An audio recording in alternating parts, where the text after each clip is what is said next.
Tapos na ang pagiging sunod-sunuran ko, Mateo. Itinapon mo ang 5 taon nating pagsasama para sa isang babaeng akala mo ay iyong hagdan. Pero siya pala ang iyong hukay. Akala mo ay basahan lang ako na pwedeng tapakan, ngunit hindi mo alam na ang asawang hinamak mo ang hahawak sa iyong leeg balang araw. Sino ngayon ang talunan? Maghanda ka dahil ang muling pagbangon ko ang magiging huling pagkatalo mo. Pirmahan mo na ito, Lani. Huwag mo nang hintayin na kaladkarin pa kita palabas ng bahay na ito dahil wala ka ng puwang sa buhay na tatahakin ko. Ang boses ni Mateo ay malamig pa sa simoy ng hangin sa labas ng kanilang maliit na tahanan. Walang bakas ng pag-aalinlangan, walang bahid ng awa. Ang bawat salita ay tila isang matalim na balisong na direktang ibinaon sa dibdib ni Lani, na noon ay nakatayo pa rin sa gitna ng sala habang hawak ang isang maliit na bilao ng pansit malabon, ang paboritong pagkain ng kanyang asawa. Ngayong gabi, ang kanilang ika-5 anibersaryo. 5 taon ng pagtitiis, 5 taon ng pagtitipid, para lamang masuportahan ang bawat pangangailangan ni Mateo sa militar. Ang bawat sentimong kinita ni Lani mula sa paglalaba at pagbebenta ng kakanin sa palengke ay napunta lahat sa uniforme, sa mga sapatos, at sa mga koneksyong kinakailangan ni Mateo para makaakyat sa ranggo. Ngunit sa halip na yakap at pasasalamat, isang puting papel na may pamagat na Petition for Divorce ang sumalubong sa kanya sa ibabaw ng lamesang puno ng pagmamahal. Dahan-dahang nangatal ang mga kamay ni Lani. Naramdaman niya ang init ng bilao sa kanyang palad, isang init na kabaligtaran ng panlalamig ng kanyang buong pagkatao.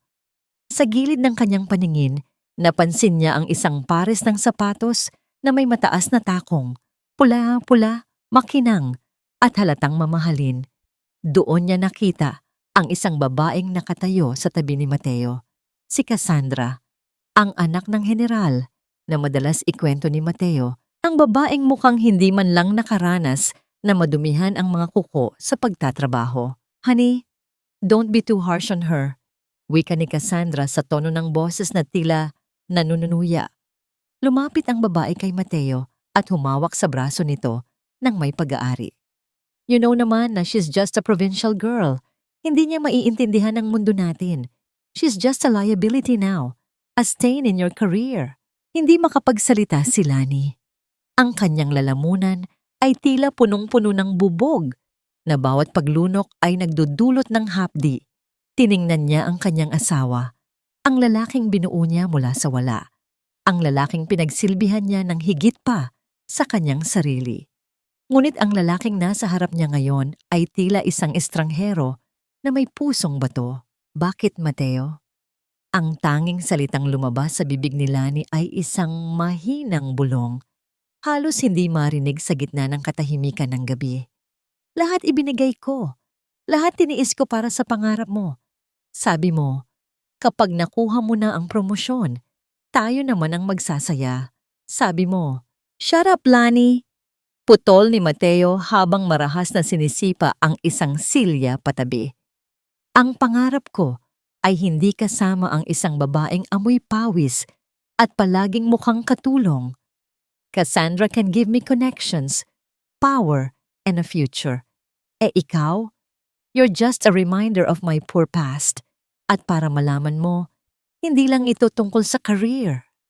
Buntis si Cassandra. I'm going to be a father to a child who will have a real name, hindi katulad ng magiging anak natin na malamang ay sa putikan din lalaki. Parang tumigil ang pag-ikot ng mundo ni Lani. Ang bawat ugat sa kanyang katawan ay tila nanigas. Ang sakit ay hindi na lamang emosyonal. Ito ay naging pisikal, na parang may isang higanting kamay na pumipiga sa kanyang puso hanggang sa wala ng matirang dugo.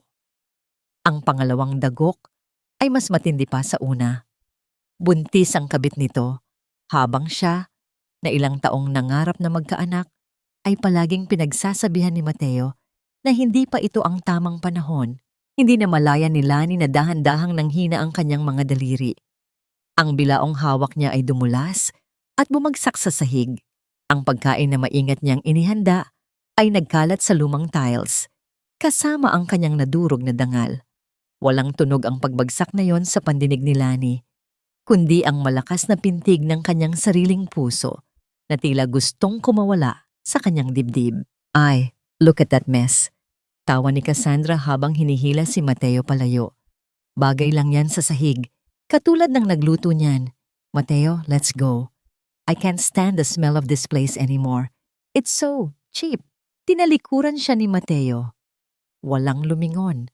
Walang huling sulyap ng pagsisisi. Ang tanging naiwan ay ang usok mula sa sasakyang humarurot paalis at ang malamig na ulan na nagsimulang pumatak sa bubong ng kanilang bahay na ngayon ay hindi na sa kanya.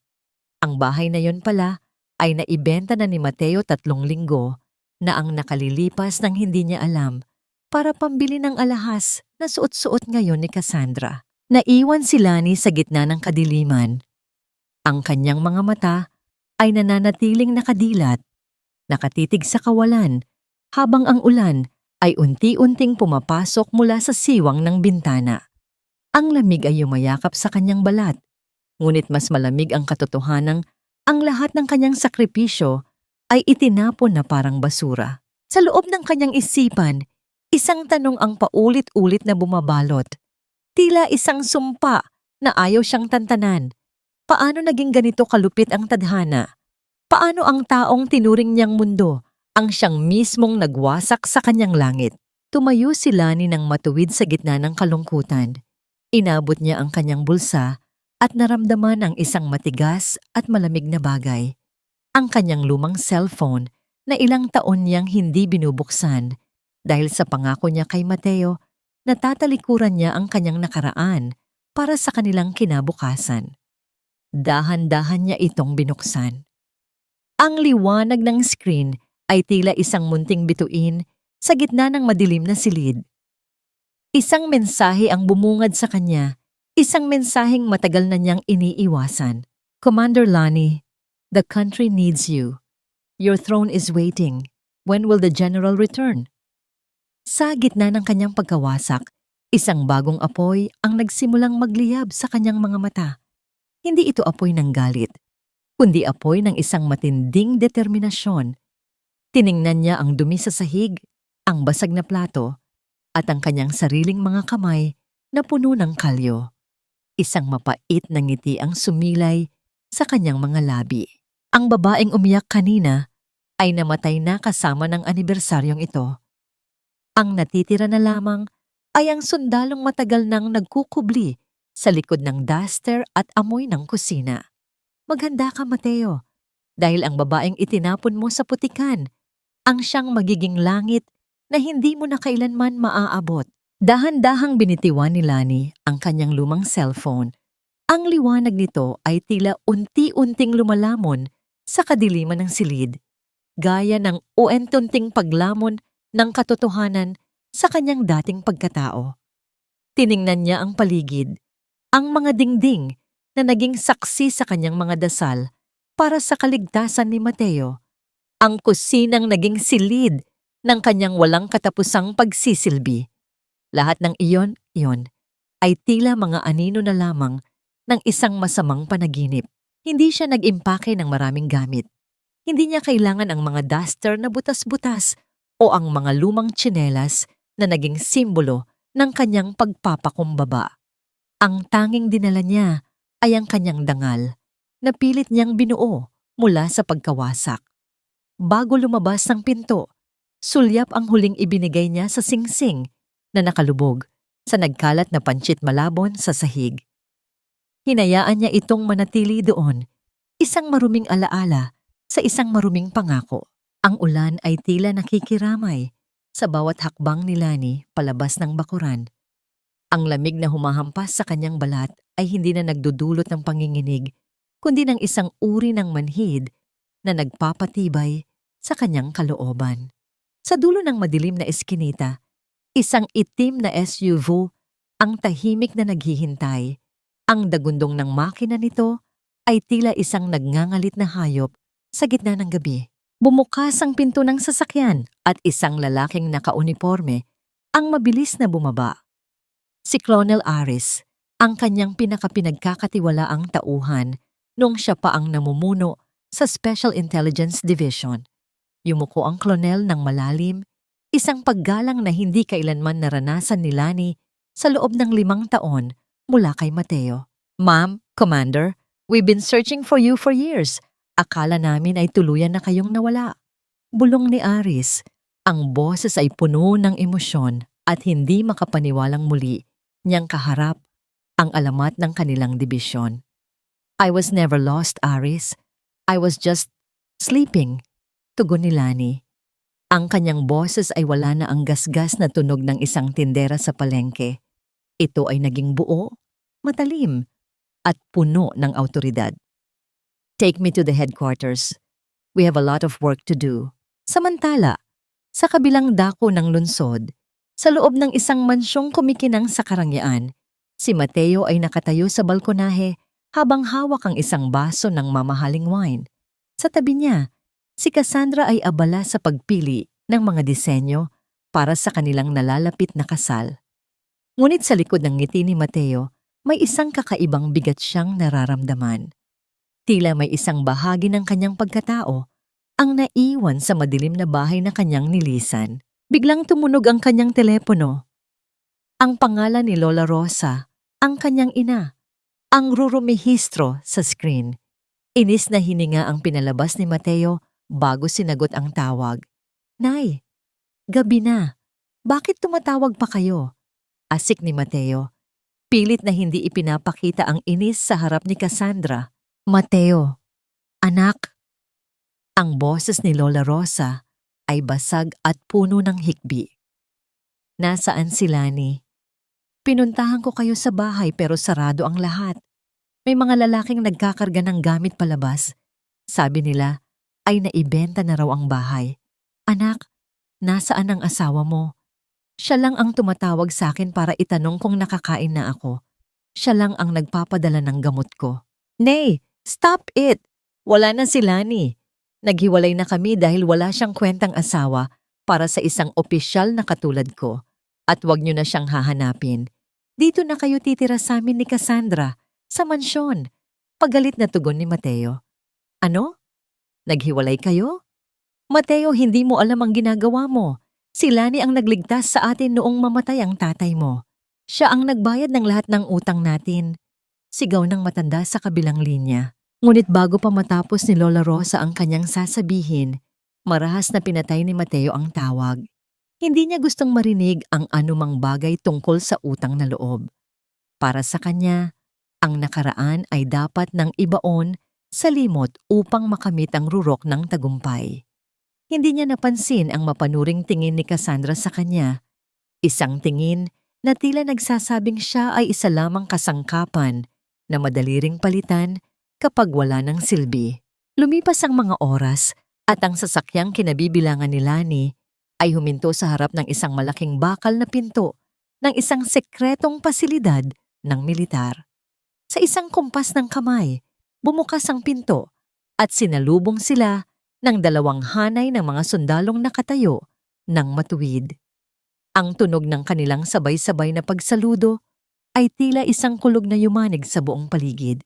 Naglakad si Lani sa gitna ng hanay. Ang kanyang bawat hakbang ay may bigat ng kapangyarihan. Wala na ang dumi ng ulan sa kanyang mukha. Tanging ang bagsik ng isang pinunong handang bawiin ang lahat ng ninakaw sa kanya. Pumasok siya sa loob ng opisina kung saan nakalatag ang mga dokumento ng pinakabagong imbestigasyon tungkol sa korupsyon sa loob ng hukbo. Kinuha ni Lani ang isang folder. Ang unang pangalan na nakasulat doon ay Mateo Salvador. Ang lalaking akala niya ay kanyang tadhana ay siya palang magiging unang misyon ng kanyang pagbabalik. Aris, simula ng surveillance sa lahat ng transaksyon ni Mateo at ng pamilya ng mga general na kinasasangkutan niya. Gusto ko ang bawat dumi, bawat butas, at bawat lihim na itinatago nila. Utos ni Lani habang nakatitig sa litrato ni Mateo na nasa loob ng folder. Hinawakan niya ang isang ballpen at dahan-dahang binilugan ang mukha ni Mateo. Ang kanyang mga mata ay walang bakas ng pag-ibig, tanging ang malamig na determinasyon ng isang opisyal na magpapatupad ng hustisya. Sa sandaling iyon, naramdaman ni Lani ang isang kakaibang gaan sa kanyang dibdib, isang kapayapaang nanggagaling sa pagtanggap na ang pag-ibig ay tapos na at ang paniningil ay nagsisimula pa lamang. Ngunit sa likod ng mga dokumentong iyon, may isang maliit na sobreng nakasingit, isang sobreng may tatak ng ospital na hindi pa nabubuksan ni Lani mula pa noong nakaraang linggo. Isang lihim na maaaring magpabago sa takbo ng kanyang plano, isang lihim na tanging siya lang ang nakakaalam. Binuksan niya ang sobre ng may nanginginig na kamay. Habang binabasa ang nilalaman nito, unti-unting nanlaki ang kanyang mga mata at ang kanyang hininga ay tila naging kapos. Ang kanyang kamay ay dahan-dahang napunta sa kanyang tiyan at doon, sa gitna ng gabi ng paghihiganti, isang bagong takot at bagong pag-asa ang sumibol sa kanyang puso. Paano niya itutuloy ang kanyang plano kung ang buhay na nasa loob niya ay ang huling ugnayan niya sa lalaking nais niyang pabagsakin? Ang bawat tibok ng puso ay tila isang babala, isang paalala na sa gitna ng aking paglalakad sa landas ng paghihiganti, may isang buhay na nagsisimulang bumuo sa aking sinapupunan. Isang maliit na pirasong papel mula sa ospital, ngunit ang bigat nito ay tila buong mundo na nakadagan sa aking pagkatao. Paano naging ganito kalupit ang tadhana na sa sandaling itinakwil ako ng lalaking mahal ko, doon naman ibinigay ang matagal naming ipinagdasal? Hinawakan ni Lani ang gilid ng mesa sa loob ng kanyang madilim na opisina sa headquarters. Ang malamig na bakal ng lamesa ay tila nanunuot sa kanyang balat, isang matalim na paalala ng realidad. Tinitigan niya ang dokumento sa ilalim ng liwanag ng isang maliit na desk lamp. Sa loob ng 5 taon, bawat buwan ay puno siya ng pag-asa. Bawat negatibong resulta ay nagdadala ng luha. Ngayon, kung kailan ang pag-ibig ay naging abo na, ang himalang ito ay dumating upang maging tanikala sa kanyang nakaraan. Dahan-dahan niyang itinago ang resulta ng pagsusuri sa loob ng kanyang pinakailalim na drawer. Hindi ito ang panahon para manghina. Hindi ito ang oras para sa mga luha ng isang ina. Kailangan niyang maging matatag para sa hustisyang nararapat sa kanya at sa bata sa loob ng kanyang tiyan. Ang bata na hindi kailanman malalaman ni Mateo, dahil ang lalaking iyon ay hindi karapat-dapat na tawaging ama. Nabalik lamang ang diwa ni Lani nang marinig niya ang mahinang pagkatok sa pinto. Pumasok si Colonel Aris. Ang mukha nito ay bakas ang seryosong balita. Commander, nasa labas si Mateo Salvador. Naghahanap siya ng paraan para makausap ang bagong komisar. Gusto niyang ayusin ang kanyang records bago ang opisyal na anunsyo ng promosyon sa susunod na buwan. Ulat ni Aris, ang boses ay may bahid ng panunuya. Let him wait, Aris. Hayaan mong maramdaman niya kung paano ang maging walang halaga sa paningin ng iba. Tugon ni Lani. Ang kanyang mga kamay ay dahan-dahang nag-cruise sa kanyang dibdib, isang depensibong posisyon na tila nagpoprotekta sa kanyang sikreto. Sa labas ng gusali, nakatayo si Mateo habang suot ang kanyang pinakabagong uniforme. Ang kanyang postura ay puno ng kayabangan.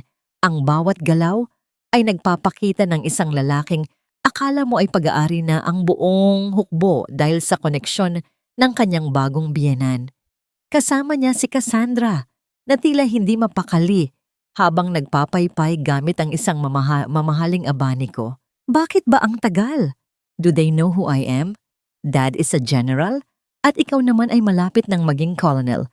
Hindi ba nila tayo kilala? Inis na reklamo ni Cassandra.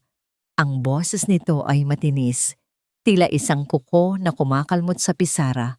Huminahon ka, honey, bago ang komisar dito. Sabi nila ay napakahigpit daw at walang kinikilingan. I need to make a good impression. Sagot ni Mateo, bagaman bakas din sa kanyang mukha ang pagkairita. Sa gitna ng kanilang paghihintay, Isang matandang babae ang dahan-dahang lumapit sa gate ng headquarters. Ang kanyang mga tsinelas ay pudpud na, ang kanyang barot saya ay kupas na ang kulay, ngunit ang kanyang mukha ay puno ng determinasyon. Si Lola Rosa. Dala-dala niya ang isang maliit na bayong na puno ng mga prutas at kakanin. Mateo, anak. Sigaw ng matanda nang makita ang kanyang anak sa di kalayuan. Nanigas ang buong katawan ni Mateo. Ang kanyang mukha ay namutla, hindi dahil sa galit, kundi dahil sa kahihiyan. Nakita niya ang mga mata ng mga gwardya at ilang mga opisyal na nakatingin sa kanilang direksyon. Who is that old beggar, Mateo? Bakit kanya tinatawag na anak? Tanong ni Cassandra. Ang kanyang mukha ay puno ng pandidiri habang nakatingin kay Lola Rosa. Lumapit si Lola Rosa. Ang kanyang mga kamay ay nanginginig habang inaabot ang isang balot ng suman. Anak, nag-alala ako sa'yo. Sabi mo ay dito ka na nagtatrabaho. Wala akong balita kay Lani, hindi ko na siya maabot. Nagluto ako ng paborito mo. Manang, hindi po ako ang hinahanap nyo. Baka nagkakamali kayo ng taong tinatawag. Marahas na sabi ni Mateo. Ang bawat salita ay tila isang sampal sa mukha ng kanyang sariling ina. Hindi niya tiningnan ang mga mata ni Lola Rosa. Sa halip, tinitigan niya ang dulo ng kanyang sapatos na tila ba iyon ang pinakamahalagang bagay sa mundo. Mateo, ako ito, ang nanay mo. Bakit mo ako tinatawag na manang? Ang tinig ni Lola Rosa ay puno ng pait at hindi makapaniwalang sakit. Ang bayong na hawak niya ay dahan-dahang lumundo, tila bumibigat sa bawat segundo ng pagtatakwil ng kanyang anak. Guard, ilayo niyo ang matandang ito dito. She's causing a scene. Nakakaabala siya sa mga seryosong opisyal. Sigaw ni Cassandra habang tinutulak ng bahagya si Lola Rosa palayo sa kanyang mamahalin na bestida. Mula sa bintana ng kanyang opisina sa itaas, nakita ni Lani ang lahat. Ang bawat eksena ay tila isang pelikulang nagpapatunay kung gaano kabulok ang kaluluwa ng lalaking minahal niya. Ang kanyang puso ay kumirot nang makitang matumba si Lola Rosa sa semento dahil sa pagtulak ng isang gwardiya habang si Mateo ay tumalikod at naglakad papasok sa silid-hintayan, tila walang nakita, tila walang ina. Sa sandaling iyon, ang huling bakas ng pag-aalinlangan sa puso ni Lani ay tuluyan ng naglaho. Kung kaya ni Mateo na itakwil ang sariling dugo at laman para sa kapangyarihan, wala na siyang aasahan pang kabutihan mula rito. Ang bawat patak ng luha ni Lola Rosa sa semento ay tila naging semento rin na nagpatigas sa kalooban ni Lani. Kinuha ni Lani ang isang folder na naglalaman ng aplikasyon ni Mateo para sa promotion. Ang kanyang ballpen ay humalik sa papel, hindi para lagdaan ang pagsang-ayon, kundi para isulat ang mga salitang magpapabagsak sa toreng kinatatayuan ni Mateo. Aris, papasukin mo na siya, utos ni Lani sa pamamagitan ng intercom. Ngunit bago yon, siguraduhin mong nakapasok na si Lola Rosa sa loob ng ating klinika. Give her the best care. Sabihin mo na padala ito ng isang kaibigan. Huminga ng malalim si Lani. Inayos niya ang kanyang uniforme, tiniyak na ang bawat butones ay nasa tamang lugar, at ang kanyang mukha ay tila isang maskara ng katarungan. Ang bawat hakbang niya patungo sa pintuan ay may kasamang panalangin para sa bata sa kanyang sinapupunan. Isang panalangin na ang anak na ito ay hindi kailanman magiging katulad ng kanyang ama. Bumukas ang pinto ng opisina. Pumasok si Mateo na may malapad na ngiti, handang magpakitang gila sa bagong komisar na akala niya ay magiging susi sa kanyang tagumpay. Ngunit ang nangiting iyon ay unti-unting naglaho.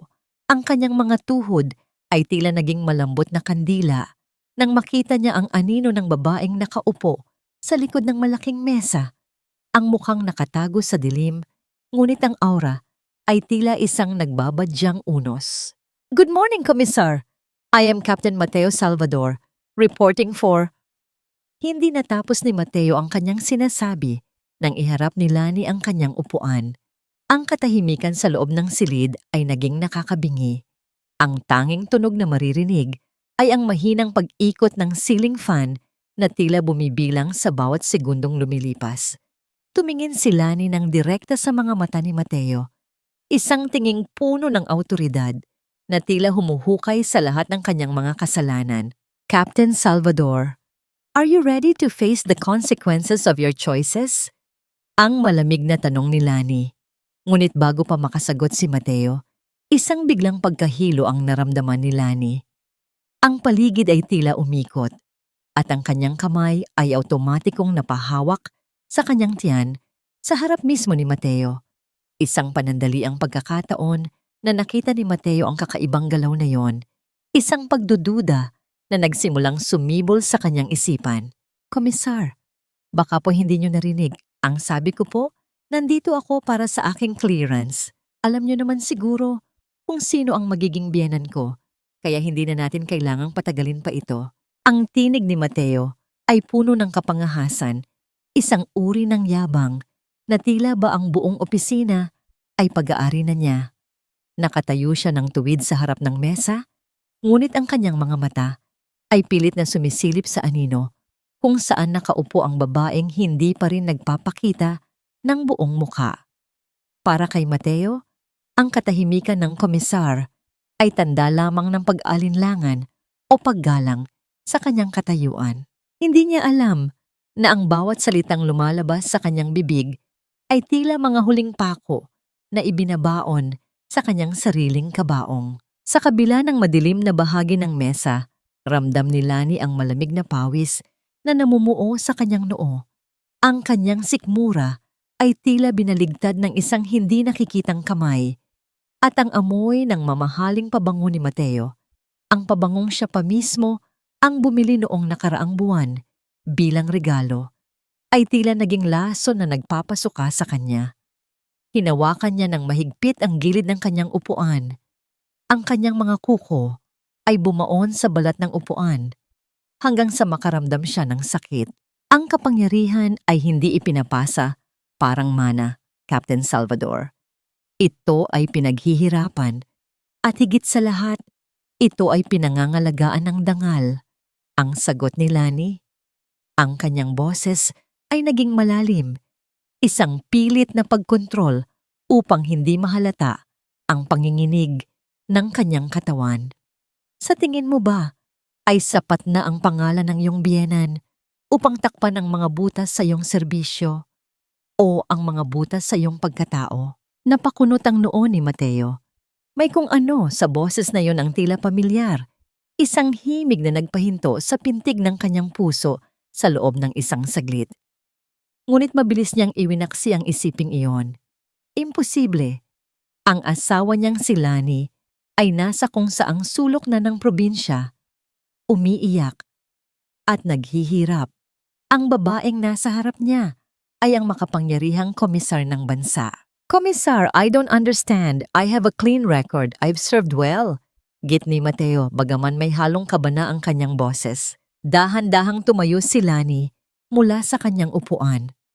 Ang bawat galaw niya ay tila isang dambuhalang alon na nagbabadyang sumabog. Ngunit sa kalagitnaan ng kanyang pagtayo, isang matinding pag-ikot ng paligid ang muling sumunggab sa kanya. Ang mga dokumento sa mesa ay tila nagsayaw at ang liwanag mula sa bintana ay naging masyadong masakit sa kanyang mga mata. Napakapit siya sa mesa at sa hindi sinasadyang pagkakataon, isang mahinang dighay at tunog ng nasusuka ang kumawala sa kanyang bibig. Are you okay, ma'am? Tanong ni Mateo. Nakusasa ng lalapit ngunit agad na pinigilan ng isang matalim na tingin mula kay Aris na nakatayo sa gilid. Stay where you are, Captain. Malamig na utos ni Aris. Huminga ng malalim si Lani, pilit na ibinabalik ang hangin sa kanyang mga baga. Ang kanyang kamay ay nanatiling nakapatong sa kanyang tiyan, isang proteksyong hindi niya mapigilang gawin. Sa loob ng katahimikang iyon, tila narinig ni Lani ang bulong ng kanyang sariling konsensya. Paano niya itutuloy ang paghatol sa lalaking ito kung ang bawat hakbang niya ay nagpapaalala sa buhay na kanilang binuo? Nabalik ang diwa ni Lani nang marinig ang tunog ng pagbukas ng pinto sa labas ng kanyang opisina. Ang matinis na boses ni Cassandra ay umalingaw-ngaw sa hallway. Tila isang babala ng paparating na gulo. "Mateo, why is it taking so long? I'm bored and it's hot in here." Sigaw ni Cassandra habang dire-diretsong pumasok sa silid nang walang pahintulot. Ang kanyang mga mata ay agad na dumapo kay Lani. Bagaman hindi niya rin makita ang mukha nito dahil sa liwanag na nagmumula sa likod ng komisar. "And who is this woman? Is she the one giving you a hard time? Let me talk to her." "Cassandra, lumabas ka muna.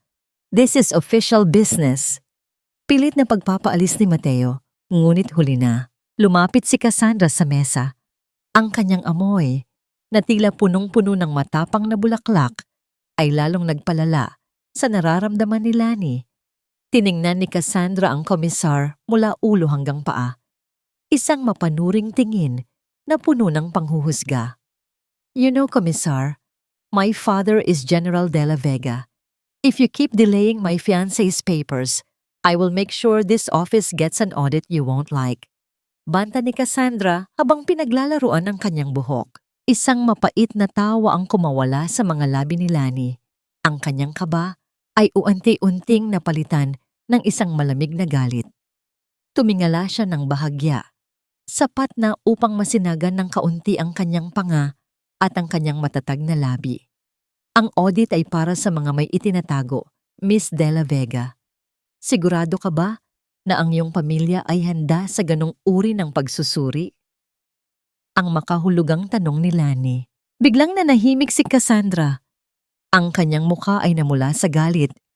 Ngunit bago pa siya makapagsalita, ang atensyon ni Mateo ay nakuha ng isang bagay sa ibabaw ng mesa ni Lani.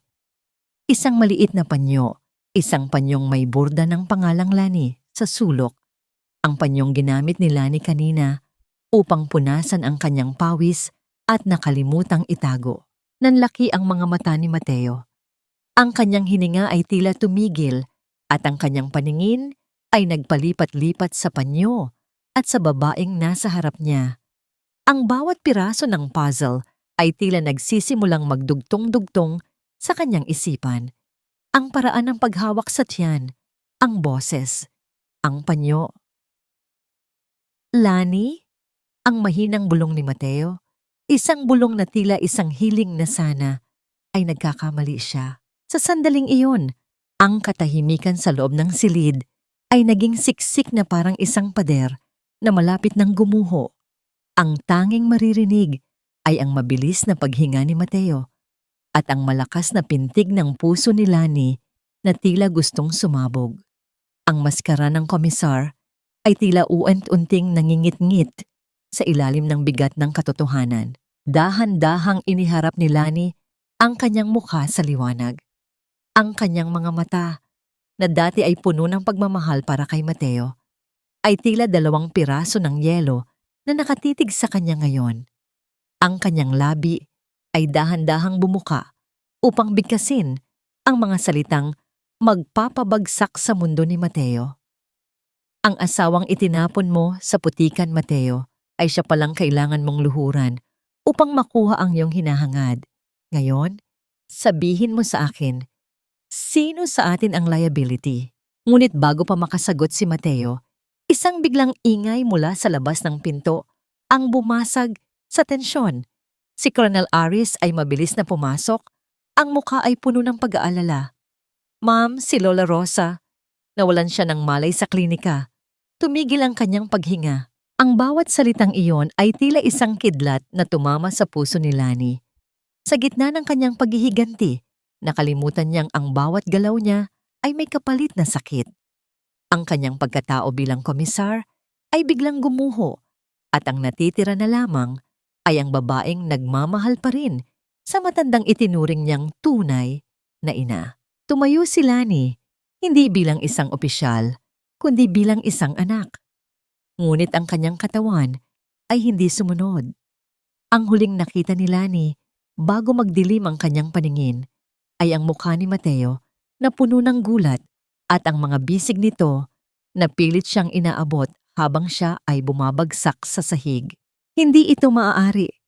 Ikaw ang makapangyarihang komisar na kinatatakutan ng lahat. Isang hamak na labandera lang ang iniwan ko, Lani.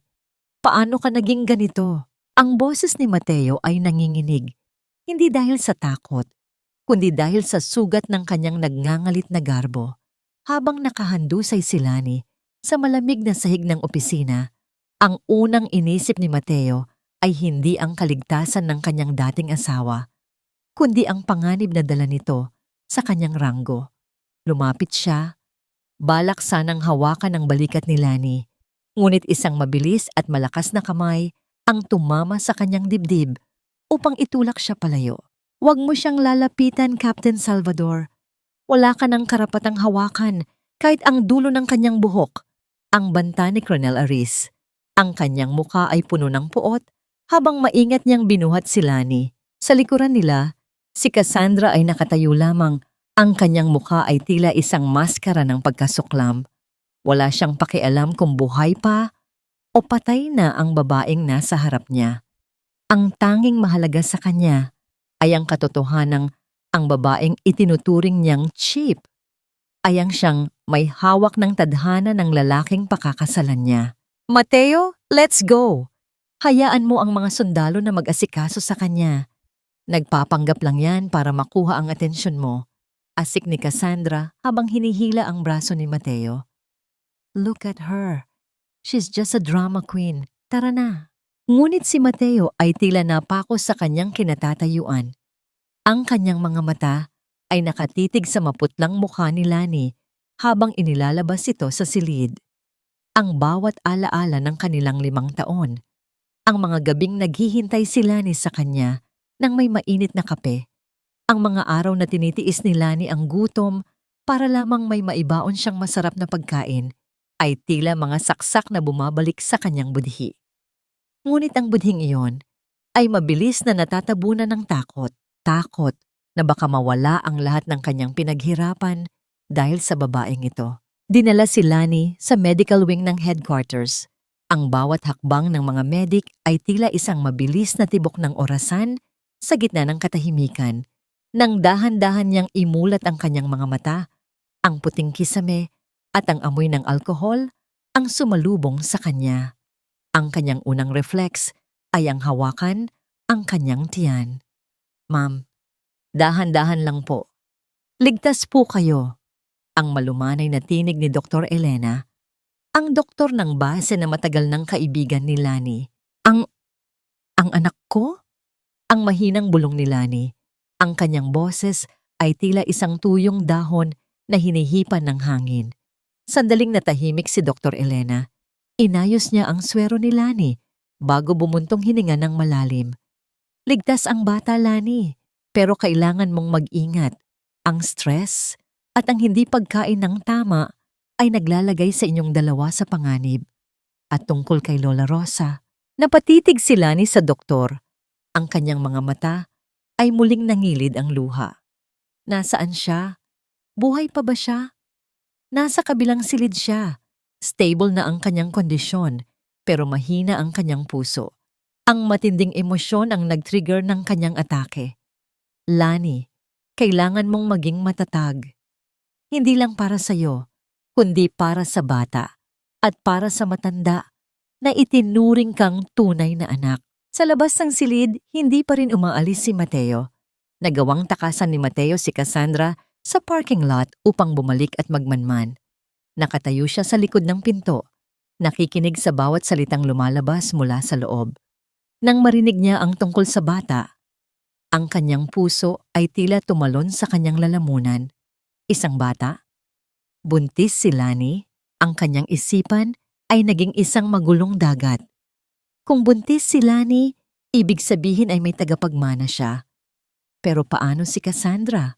Paano ang kanyang promosyon? Sa halip na matuwa, ang unang naramdaman ni Mateo ay ang pagkabahala.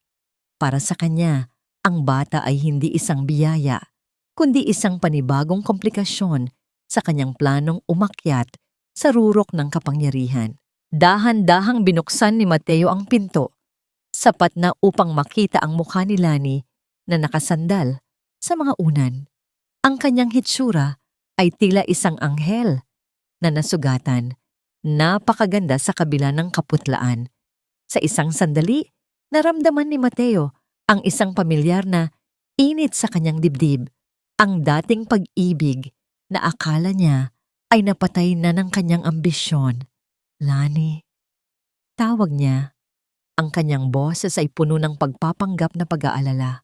Agad na tumigas ang ekspresyon ni Lani nang makita ang lalaking pumasok.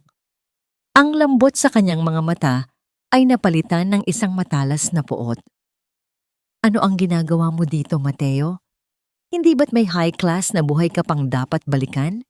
Bakit ka nag-aaksaya ng panahon sa isang liability na katulad ko? Ang matalim na tanong ni Lani. Lumapit si Mateo, pilit na pinapalambot ang kanyang muka. Narinig ko ang sabi ng doktor. Buntis ka ba? Lani, anak ko ba yan? Kung anak ko yan, kailangang malaman ng lahat. Maaari nating ayusin ito. Maaari akong bumalik sa'yo at palalakhin natin ang bata. Isang mapait na tawa ang kumawala sa mga labi ni Lani, isang tawang tila humihiwa sa hangin. Anak mo? Ngayon ay kinikilala mo na ang batang ito? Noong itinapon mo ako sa ulan, noong sinabi mong sa putikan lang lalaki ang anak natin, nasaan ang malasakit mo? Lani, naguguluhan lang ako noon. Cassandra forced me to say those things. Ang pagsisinungaling ni Mateo, ang kanyang mga kamay ay pilit na inaabot ang kamay ni Lani. Ngayong alam ko nang ikaw ang komisar at buntis ka pa. Mas magiging madali ang lahat. Isipin mo, ang kapangyarihan mo at ang galing ko sa militar. Tayo ang magiging pinakamakapangyarihang mag-asawa sa bansa. Sa bawat salitang lumalabas sa bibig ni Mateo, lalong nadidiri si Lani. Hindi ito pag-ibig, ito ay isang negosyo. Ang lalaking ito ay hindi nagbabago. Ang tanging nakikita niya sa kanyang anak at sa kanyang asawa ay mga hagdan patungo sa itaas. Lumabas ka, Mateo. Ang mahinahong utos ni Lani, ngunit ang bawat salita ay may bigat ng isang hatol. Huwag mong dungisan ng hangin sa silid na ito ng iyong mga kasinungalingan. Ang batang ito ay walang ama. At ang komisar na nasa harap mo ay walang asawa. Ang tanging ugnayan nating dalawa ay ang dokumentong pipirmahan ko bukas. Ang dokumentong magtatapos sa iyong career sa militar. You can't do that! Sisirain mo ang buhay ko! Sigaw ni Mateo, ang kanyang tunay na kulay ay muling lumitaw. I have rights! At ang batang yan, gagamitin ko ang lahat ng batas para makuha siya sa'yo kung itutuloy mo ang pagpapatalsik sa akin. Sa gitna ng kanilang pagtatalo, isang mahinang kalabog mula sa kabilang silid ang nagpatigil sa lahat. Ang tunog ng mga medical equipment na mabilis na tumitunog ay umaling-awngaw sa hallway. Code Blue! Code Blue! Sa room 302. Ang sigaw ng isang nurse, si Lola Rosa. Nakalimutan ni Lani ang kanyang panghihina. Tinanggal niya ang swero sa kanyang kamay kahit na dumugo ang kanyang ugat.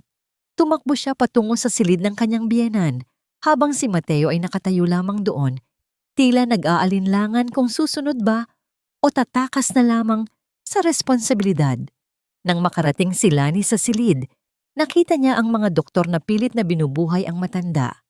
Ang bawat pag-alon ng kuryente sa dibdib ni Lola Rosa ay tila tumatama rin sa puso ni Lani. Nay! Huwag niyo kaming iiwan! Nay, lumaban kayo! Ang iyak ni Lani habang nakaluhod sa gilid ng kama. Sa labas ng pinto, nanonood si Mateo.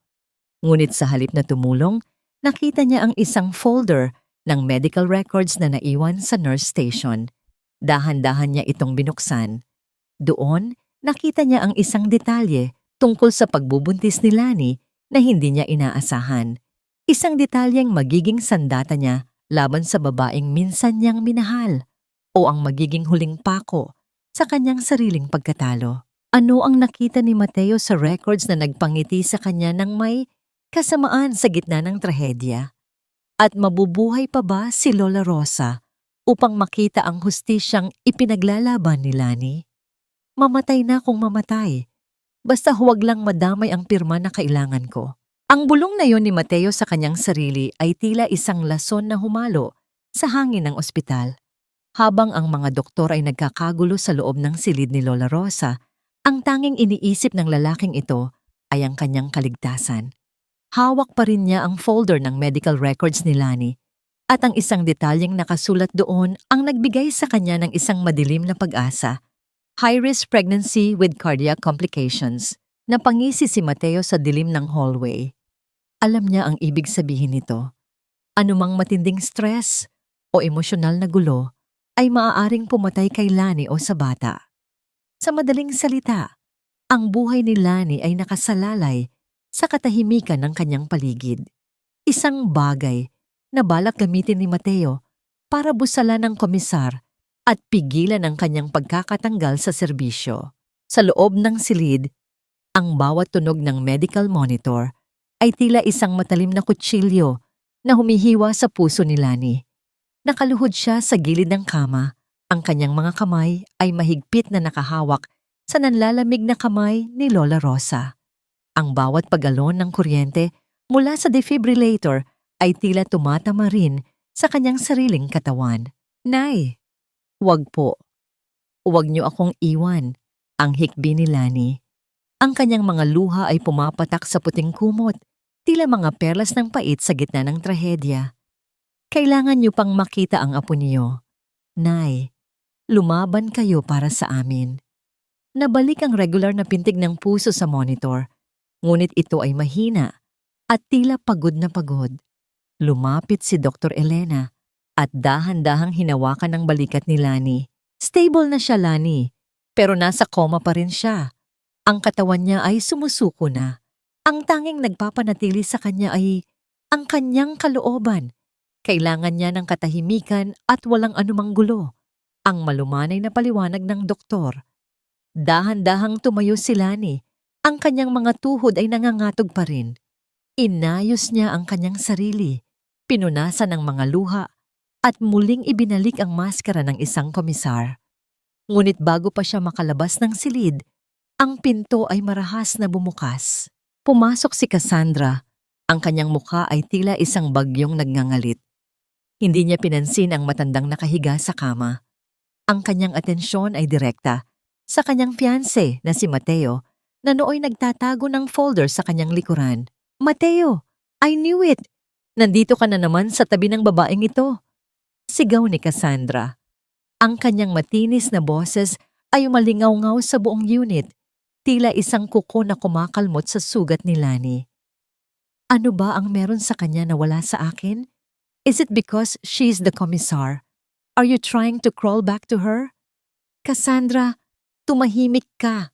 Nasa ospital tayo. Pilit na pagpapatigil ni Mateo, ngunit lalong naging agresibo ang babae.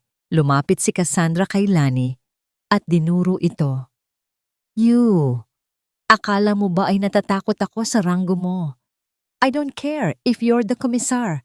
Inagaw mo ang atensyon ng lalaki ko. At ano itong naririnig ko? Buntis ka? How pathetic! Gagamitin mo ang bata para bawiin si Mateo. Isang nakakabinging katahimikan ang bumalot sa silid. Tumingin si Lani kay Cassandra. Ang kanyang mga mata ay tila dalawang nagbabadyang unos.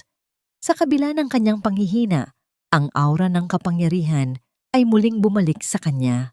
Miss De La Vega, ang iyong boses ay mas masahol pa sa ingay ng basura, ang malamig na sagot ni Lani. Nakalimutan mo na ba kung nasaan ka? Ang matandang nasa kamang ito ay ang ina ng lalaking pakakasalan mo. Wala ka bang kahit katiting na respeto? Respeto? Para sa isang matandang wala namang ibinigay sa akin kundi sakit ng ulo? Tawa ni Cassandra. Mateo, let's go. Now, o sasabihin ko sa daddy na bawiin ang lahat ng suporta sa'yo. Tumingin si Mateo kay Lani. Pagkatapos ay kay Cassandra. Ang kanyang mukha ay tila isang timbangan ng oportunismo. Ngunit bago siya makapagsalita, lumapit si Lani sa kanya at kinuha ang folder na itinatago nito sa likuran. Binabasa mo ang medical records ko, Mateo. Hinahanap mo ba ang aking kahinaan? Ang tanong ni Lani habang binabasa ang bawat pahina. Isang mapait na ngiti ang sumilay sa kanyang mga labi nang makita niya ang tungkol sa kanyang cardiac condition. Ngayong alam mo na ang totoo, ano ang gagawin mo? Papatayin mo ba ako sa pamamagitan ng stress para mawala ang iyong problema? Napaatras si Mateo. Ang kanyang mga kamay ay dahan-dahang nanginig. Lani, hindi sa ganun. I was just worried. Worried? Ang tanging inaalala mo ay ang iyong sarili. Sagot ni Lani.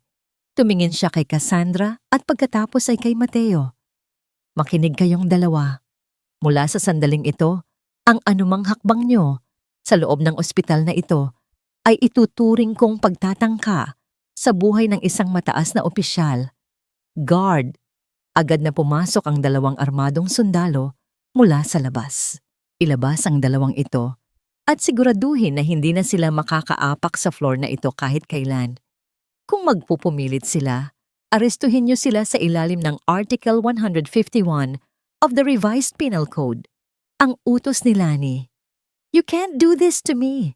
My father will hear about this. Sigaw ni Cassandra habang kinalaladkad siya ng mga gwardya palabas. Naiwan si Lani at Mateo sa pintuan. Huminto si Mateo at lumingon ng huling beses. Ang kanyang mga mata ay puno ng isang mapanganib na liwanag. Lani, akala mo ba ay nanalo ka na? Ang record na hawak mo tungkol sa korupsyon ng pamilya ni Cassandra, may isang piraso doon na hindi mo pa nakikita. Isang piraso na magpapatunay na ikaw din ay sangkot sa nakaraan ko. Kung babagsak ako, sisiguraduhin kong kasama kitang lulubog sa putikan. Ang banta ni Mateo, bago siya tuluyang inilabas ng mga gwardya, napasandal si Lani sa pader nang mag-isa na lamang siya. Ang kanyang hininga ay naging kapos at ang bawat pintig ng kanyang puso ay tila isang mabigat na tambol. Ang banta ni Mateo ay hindi basta-basta. Alam niyang may mga dokumentong pineke ni Mateo noong sila ay mag-asawa pa upang palabasin na siya ay kasabwat sa mga ilegal na transaksyon nito. Dahan-dahang napaupo si Lani sa sahig, yakap-yakap ang kanyang tiyan. Ang katahimikan ng hallway ay tila naging isang malawak na disyerto ng kalungkutan. Sa loob ng silid, ang kamay ni Lola Rosa ay dahan-dahang gumalaw, isang maliit na senyales ng buhay sa gitna ng nagbabadyang kamatayan.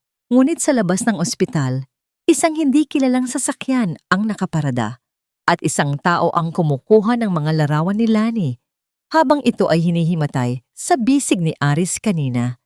Ang mga larawang iyon ay hindi para sa balita, kundi para sa isang taong mas makapangyarihan pa sa pamilya ni Cassandra. Sino ang misteryosong anino na nagmamasid kay Lani? At kakayanin ba ng puso ni Lani ang susunod na dagok na inihahanda ni Mateo upang tuluyan siyang wasakin? Huwag mong isipin na porke komisar ka na ay malinis na ang pangalan mo, Lani. Tandaan mo, bawat pirma mo sa mga utang ko noon, bawat dokumentong dumaan sa kamay mo noong tayo pa, lahat yan ay may kopya ako.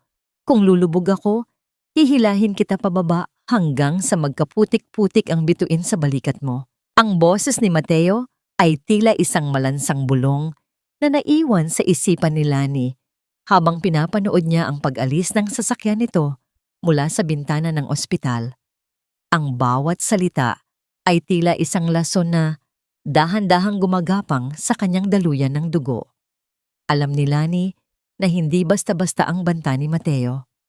Noong sila ay nagsisimula pa lamang, sa laki ng kanyang tiwala, ay ilang beses siyang napapirma ni Mateo sa mga blangkong papel sa ilalim ng dahilan na ito ay para sa kanilang insurance o sa bahay.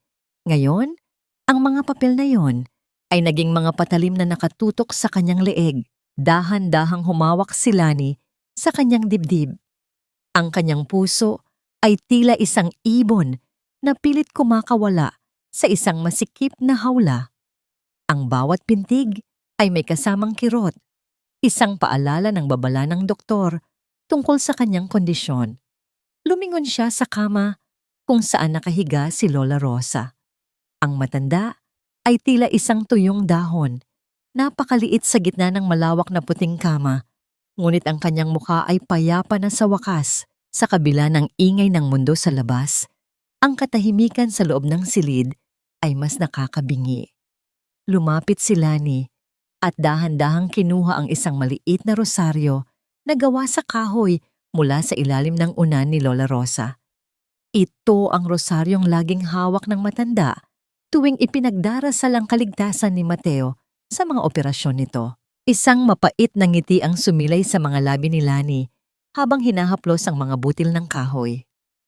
Nay, hanggang sa huling sandali, siya pa rin ang iniisip niyo. Pero siya, ang iniisip lang niya ay kung paano kayo itatago para hindi siya mapahiya. Sa sandaling iyon, dahan-dahang gumalaw ang mga daliri ni Lola Rosa. Ang kanyang mga talukap ay nanginginig. Tila pilit na binubuksan ang pinto patungo sa kamalayan. "Lani! Anak!" Ang tinig ng matanda ay tila isang malabong alingawngaw mula sa malayo. "Nay! Nandito po ako. Huwag po kayong magsalita. Magpahinga lang po kayo."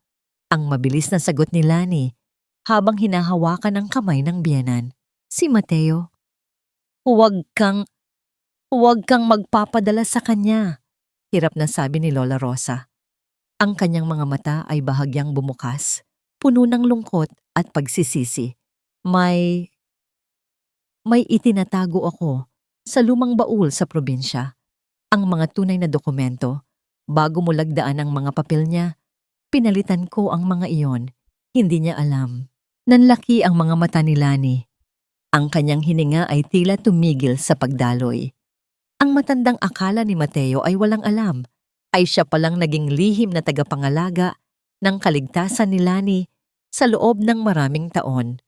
Ang utang na loob na binaliwala ni Mateo ay ang siyang magiging huling depensa ni Lani laban sa kanya.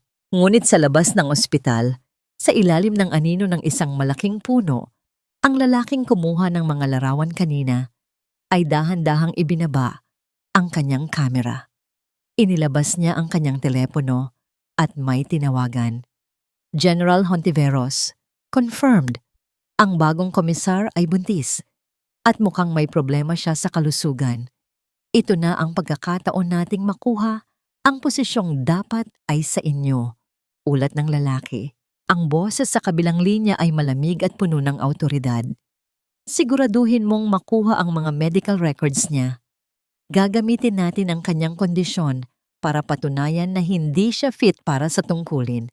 At ang batang iyan, alamin mo kung sino ang ama." Samantala, sa loob ng isang mamahaling restaurant, si Mateo at Cassandra ay pilit na nag-aayos ng kanilang plano. Ngunit ang bawat subo ng pagkain ay tila nagiging mapait sa bibig ni Mateo. Ang takot na nararamdaman niya kay Lani ay unti-unting nagiging parangis. "Mateo, why are you so quiet? You said you have a plan to take her down," iritang sabi ni Cassandra.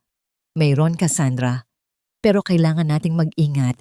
Hindi na siya ang Lani na kilala ko. She's dangerous now," sagot ni Mateo. "Dangerous? She's a pregnant woman with a weak heart. Isang malakas na gulo lang, mawawala na siya sa landas natin. Why don't we just push her a little harder?" Ang mapanganib na mungkahi ni Cassandra habang nakatingin sa kanyang mga kuko. Sa loob ng ospital, isang nurse ang pumasok sa silid ni Lani upang magpalit ng swero. Ngunit ang nurse na ito ay may kakaibang kinikilos. Hindi niya tinitingnan si Lani sa mata at ang kanyang mga kamay ay nanginginig habang may inilalabas na isang maliit na vial mula sa kanyang bulsa. Nararamdaman ni Lani ang kakaibang kaba sa kanyang dibdib. Ang kanyang instinct bilang isang intelligence officer ay biglang nagising. Tiningnan niya ang vial na hawak ng nurse at ang kulay ng gamot na ilalagay sa kanyang swero.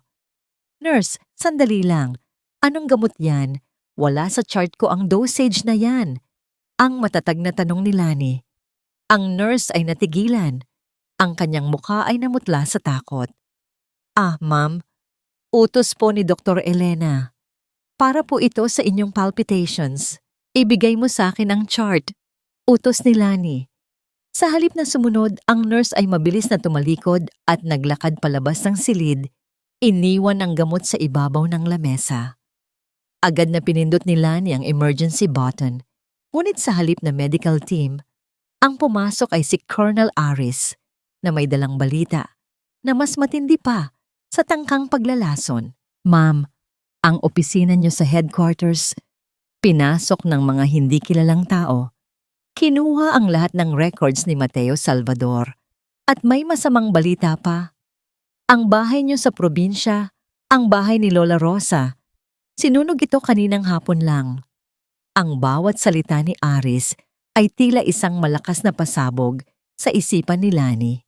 Ang baul, ang mga dokumentong sinasabi ni Lola Rosa, lahat ay naging abo na sa isang iglap. Ang tanging ebidensya na magliligtas sa kanya ay nawala na. Napasandal si Lani sa kanyang unan. Ang kanyang kamay ay dahan-dahang humawak sa kanyang tiyan habang ang kanyang puso ay nagsisimulang tumibok ng napakabilis. Ang paligid ay tila nagiging madilim at ang boses ni Lola Rosa na pilit siyang tinatawag ay tila uwant-unting naglalaho. Sino ang nag-utos na sunugin ang tanging pag-asa ni Lani? At paano haharapin ng isang buntis na komisar ang sabay-sabay na pag-atake ng kanyang nakaraan at ng mga taong nais siyang patayin sa kasalukuyan? Ang abo ay walang dila, Aris, pero ang sakit nito ay sumisigaw sa aking puso. Akala nila ay bahay lang ang tinupok nila, pero ang totoo, sinubukan nilang sunugin ang huling bakas ng aking pagkatao bilang isang asawa.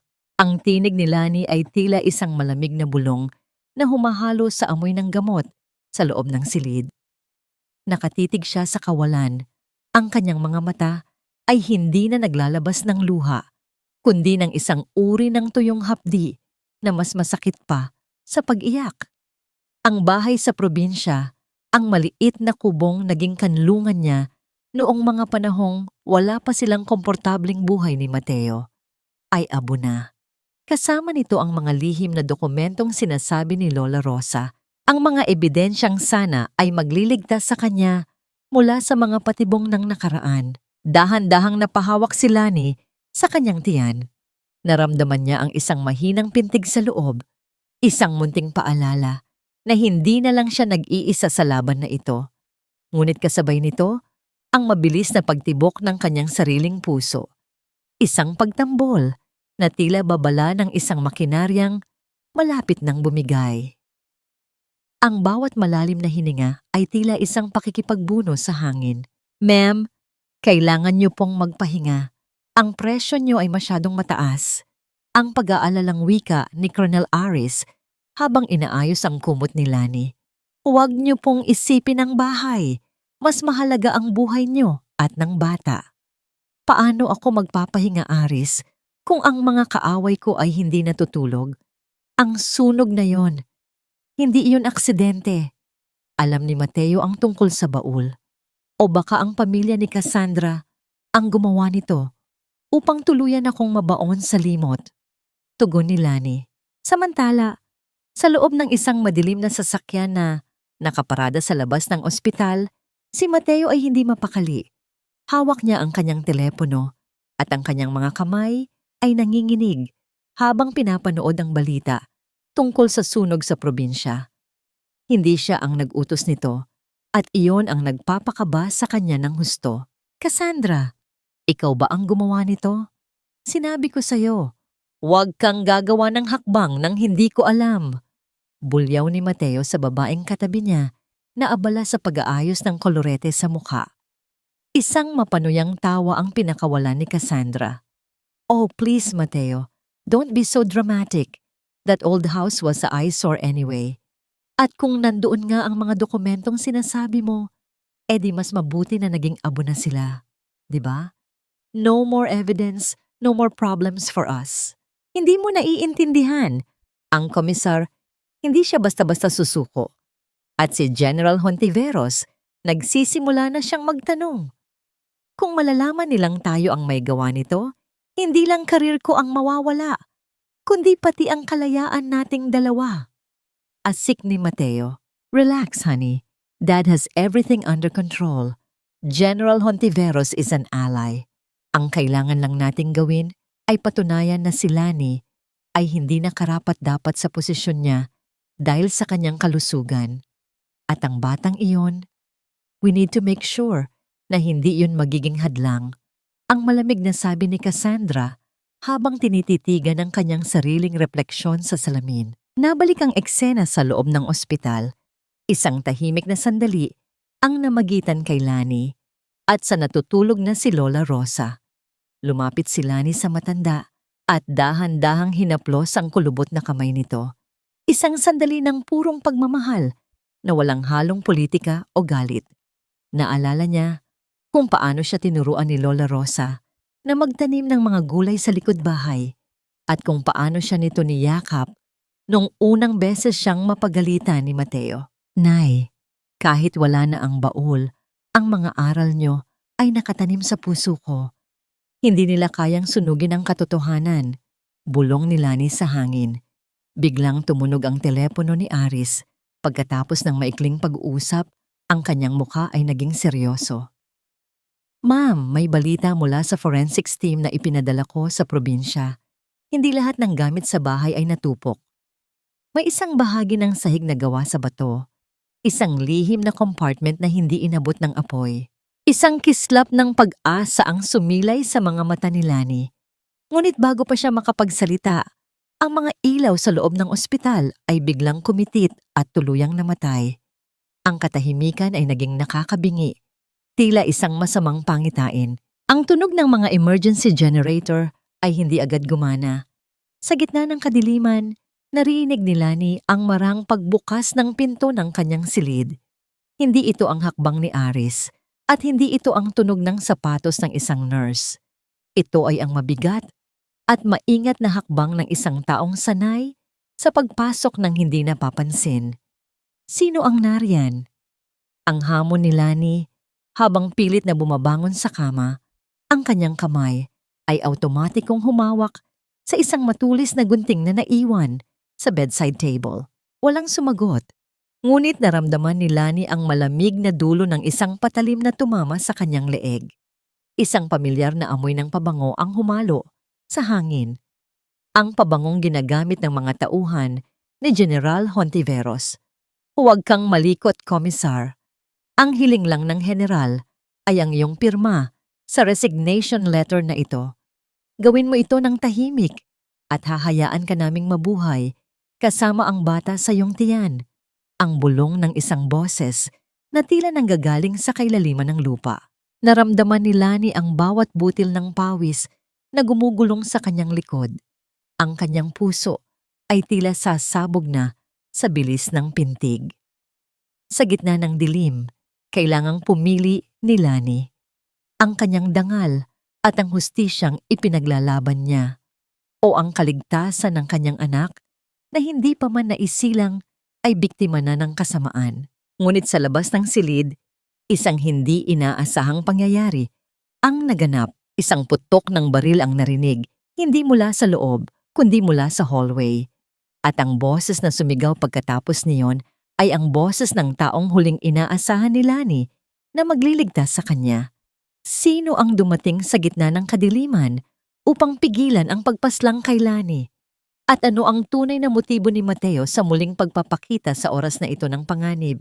Ang bawat hininga ko ay tila hiram na lamang sa tadhana. At sa gitna ng kadilimang ito, ang tanging nagpapanatili sa aking ulirat ay ang munting buhay na pumipintig sa loob ko. Ang dulo ng patalim ay tila isang malamig na yelo na humahalik sa balat ni Lani. Sa bawat marahang paggalaw ng kamay ng estranghero, nararamdaman niya ang hapdi ng isang maliit na hiwa. Ngunit sa halip na sumigaw, si Lani ay nanatiling tahimik. Ang kanyang mga mata ay pilit na inaaninag ang figura ng taong nais siyang burahin sa mundo. Ang amoy ng pulbura mula sa labas ay humalo sa amoy ng kanyang sariling takot. Isang nakalulunod na timpla ng panganib. Biglang bumukas ang pinto ng silid nang may kasamang malakas na kalabog. Isang liwanag mula sa isang flashlight ang tumama sa mga mata ng salarin. Ibitaw mo ang patalim o sisiguraduhin kong ito na ang huling gabi mo. Ang sigaw ng isang boses na hinding-hindi makakalimutan ni Lani. Si Mateo. Sa gitna ng liwanag at usok, nakatayo si Mateo na may hawak na baril Ang kanyang mga kamay ay nanginginig, ngunit ang kanyang mga mata ay puno ng isang desperadong galit. Hindi ito ang pagdating ng isang bayani sa mga kwentong pag-ibig. Ito ay ang pagdating ng isang lalaking alam na kapag namatay si Lani, ang tanging susi niya sa kapangyarihan at ang kaligtasan ng kanyang sariling pangalan ay tuluyan ng mawawala. Ang salarin na nagulat sa biglang pagpasok ni Mateo ay mabilis na tumalon patungo sa bintana. Ang tunog ng nabasag na salamin ay umaling-aungaw sa buong floor, kasabay ng pagbagsak ng katawan nito sa bubong ng ibabang palapag bago tuluyang nakatakas sa dilim. Naiwan si Lani na napasandal sa kanyang unan. Ang kanyang kamay ay mahigpit na nakahawak sa kanyang leeg kung saan may maliit na agos ng dugo. Ang kanyang puso ay tila isang tambol na mabilis na pinapalo. Isang tunog na tila nagbabadyang tumigil sa anumang sandali dahil sa kanyang kondisyon. Lani, okay ka lang ba? Ang nagmamadaling lapit ni Mateo. Sinubukan niyang hawakan ang balikat ni Lani, ngunit marahas itong iwinaksi ng babae. Huwag mo akong hawakan, Mateo. Bakit ka nandito? Paano mo nalaman na may papasok sa silid ko? Ang hingal na tanong ni Lani. Ang bawat salita ay may kasamang hapdi sa kanyang dibdib. Dahan-dahang ibinaba ni Mateo ang kanyang baril at napaupo sa gilid ng kama. Ang kanyang muka ay puno ng pawis at pagsisisi. Nalaman ko ang plano ni General Hontiveros at Cassandra. Gusto kanilang iligpit dahil ikaw ang hadlang sa pag-upo ng general bilang bagong chief of staff. Lani, akala ko ay hanggang pananakot lang sila. Hindi ko akalain na aabot sa ganito. At ikaw, nasaan ka sa planong yon, Mateo? Ikaw ba ang nagbukas ng pinto para sa kanila? Ang matalim na usisa ni Lani. Umiling si Mateo. Ang kanyang mga mata ay nangilid ang luha. Mga luhang hindi alam ni Lani kung totoo o bahagi pa rin ng isang mahusay na pagganap. Hindi, Lani. Maniwala ka. Kahit gaano ako kasama, hindi ko kayang makitang mamatay ka. Lalo na't nalaman ko ang tungkol sa bata. Anak ko yan, di ba? Ang batang nasa loob mo, siya ang huling pagkakataon ko para magbago. Isang mapait na tawa ang kumawala sa mga labi ni Lani.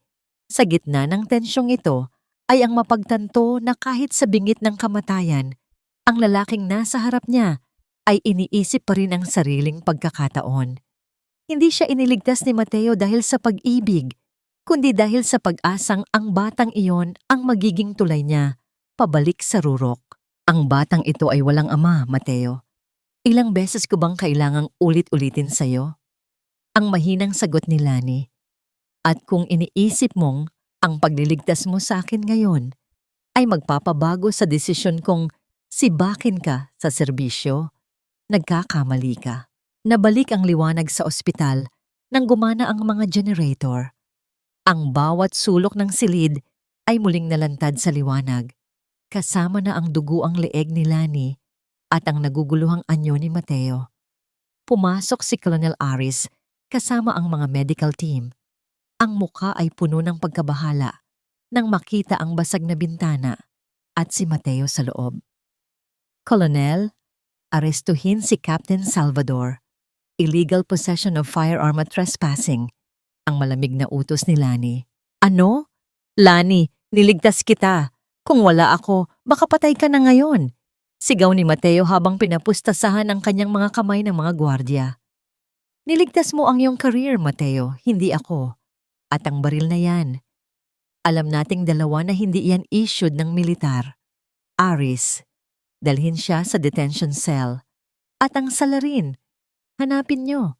May iniwan siyang bakas sa bintana. Habang kinalaladkad si Mateo palabas, lumingon ito nang may halong puot at lungkot. Magsisisi ka, Lani. Sa mundong ito, kailangan mo ng kakampi. At ang taong akala mong tapat sa'yo, siya ang unang magtataksil kapag nalaman niya ang sikretong itinatago mo sa baul.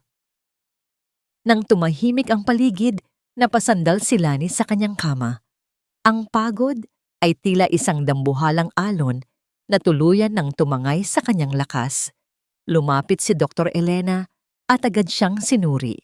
Lani, ang iyong heartbeat, masyado itong mabilis. Kailangan nating gawin ang procedure para ma-stabilize ka. At may isa pang bagay, ang dugo sa iyong leeg, hindi lang iyon mula sa hiwa. May nakita kaming maliit na needle mark. Nilagyan ka ng lason, Lani. Isang uri ng lason na dahan-dahang kumakain sa puso. Nanlalamig ang buong katawan ni Lani.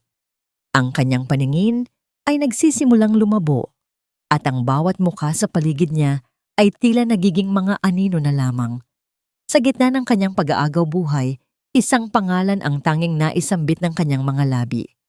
Ang baul. Aris, pumunta ka sa compartment.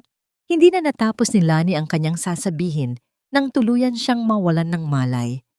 Ang monitor sa gilid ng kanyang kama ay naglabas ng isang mahaba at nakakabinging tunog. Isang tuwid na linya na nagpapahiwatig na ang kanyang puso ay tumigil na sa pagtibok. Patay na ba ang komisar? At ano ang tunay na nilalaman ng lihim na compartment sa nasunog na bahay na kinatatakutan ni Mateo at ninanais ni General Hontiveros? Ang agunyas ng kamatayan ay tila isang malamyos na musika sa aking pandinig. Ngunit ang bawat sipa ng buhay sa loob ko ang siyang naging dahilan upang hindi ako tuluyang bumitaw sa liwanag. Ang nakakabinging tunog ng mahabang linya sa monitor ay tila isang hatol na wala nang balikan. Sa loob ng silid, ang bawat galaw ng mga doktor ay tila isang sayaw ng desperasyon. Ramdam ni Dr. Elena ang pawis na gumugulong sa kanyang noo habang paulit-ulit na itinatama ang kuryente sa dibdib ni Lani. Ang bawat pag-alon ng kuryente ay tila isang huling pagsusumamo sa tadhana na huwag munang bawiin ang buhay ng babaeng marami pang kailangang patunayan. Sa gitna ng kadilimang nararamdaman ni Lani, isang imahe ang biglang sumulpot. Hindi ito ang mukha ni Mateo, kundi ang isang maliit at malabong figura ng isang bata na naglalaro sa gitna ng isang bukiran ng mga mirasol. Narinig niya ang isang tawang puno ng kawalang kamatayan, isang tawang tila nagsasabing, "Inay, gumising ka." Kasabay ng isang malakas na paghugot ng hininga, ang tuwid na linya sa monitor ay muling naging mga bundok ng pintig. Isang mahina, ngunit matatag na tibok ng puso ang muling umalingaw-ngaw sa silid. "She's back!" Stable na ang kanyang rhythm. Ang masayang sigaw ng isang nurse. Dahan-dahang iminulat ni Lani ang kanyang mga mata. Ang paligid ay malabo pa rin, ngunit ang unang bagay na kanyang ginawa ay ang marahang pagdampi ng kanyang palad sa kanyang tiyan. Sa isang pambihirang pagkakataon, sa kauna-unahang pagkakataon, naramdaman niya ang isang mahinang sipa mula sa loob. Isang munting galaw na tila isang lihim na pakikipag-usap sa pagitan ng ina at anak. Ito, ang sandali kung saan ang lahat ng sakit ng pagkakanulo ay tila naglaho sa harap ng himala ng buhay. Samantala, sa loob ng isang madilim at malamig na detention cell, si Mateo ay nakaupo sa sahig. Ang kanyang mga kamay ay nakatali pa rin ng bakal. Ang bawat patak ng tubig mula sa tumutulong gripo ay tila bumibilang sa kanyang mga pagkakamali. Nang marinig niya mula sa isang gwardiya na tumigil ang puso ni Lani, isang kakaibang uri ng takot ang bumalot sa kanya. Hindi takot para sa kanyang career, kundi isang tunay na takot na mawala ang tanging babaeng tunay na nagmahal sa kanya. Bumukas ang pinto ng selda at pumasok si Cassandra, ngunit wala na ang dating tamis sa kanyang mukha. Ang kanyang mga mata ay puno ng puot at pandidiri. "Mateo, you're a fool! Bakit mo siya iniligtas? Dahil sa ginawa mo, nadamay ang pangalan ng tatay ko." Sigaw ni Cassandra. Lumapit siya at marahas na sinampal si Mateo. "You're useless now.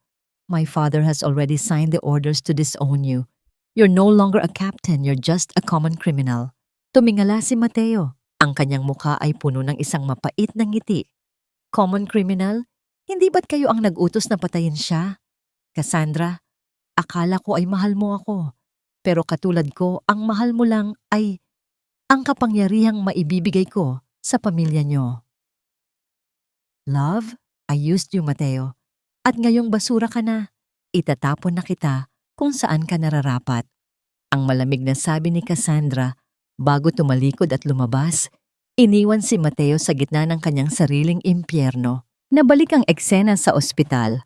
Pumasok si Colonel Aris. Ang kanyang mukha ay puno ng alikabok at pagod. Mula sa paglalakbay sa probinsya, may dala siyang isang maliit na kahon na gawa sa tanso, ang nilalaman ng lihim na compartment na hindi natupok ng apoy. Ma'am, nahanap namin ito, bulong ni Aris habang inilalagay ang kahon sa kandungan ni Lani. Dahan-dahang binuksan ni Lani ang kahon. Sa loob nito ay hindi mga dokumento ng korupsyon, kundi isang tumpok ng mga lumang sulat at isang diary. Habang binabasa ni Lani ang unang pahina, ang kanyang puso ay muling kumitig sa sakit. Ito ang diary ni Lola Rosa. Sa bawat pahina, isinulat ng matanda ang bawat sakripisyo ni Lani na hindi alam ni Mateo. Isinulat niya kung paano ibinenta ni Lani ang kanyang mga huling alahas para pambili ng gamot ni Mateo noong nagkasakit ito sa training. Isinulat niya ang mga gabing umiiyak si Lani dahil sa pagod, ngunit masaya pa ring nagluluto para sa asawa. Ngunit ang pinakamasakit na revelasyon ay isang dokumento sa ilalim ng kahon. Ang tunay na testamento ng yumaong ama ni Mateo. Lumalabas na ang lahat ng lupain at kayamanang tinatamasa ng pamilya De La Vega. Ang pamilya ni Cassandra ay kinuha nila ng ilegal mula sa mga magsasaka sa probinsya, kabilang ang pamilya ni Mateo.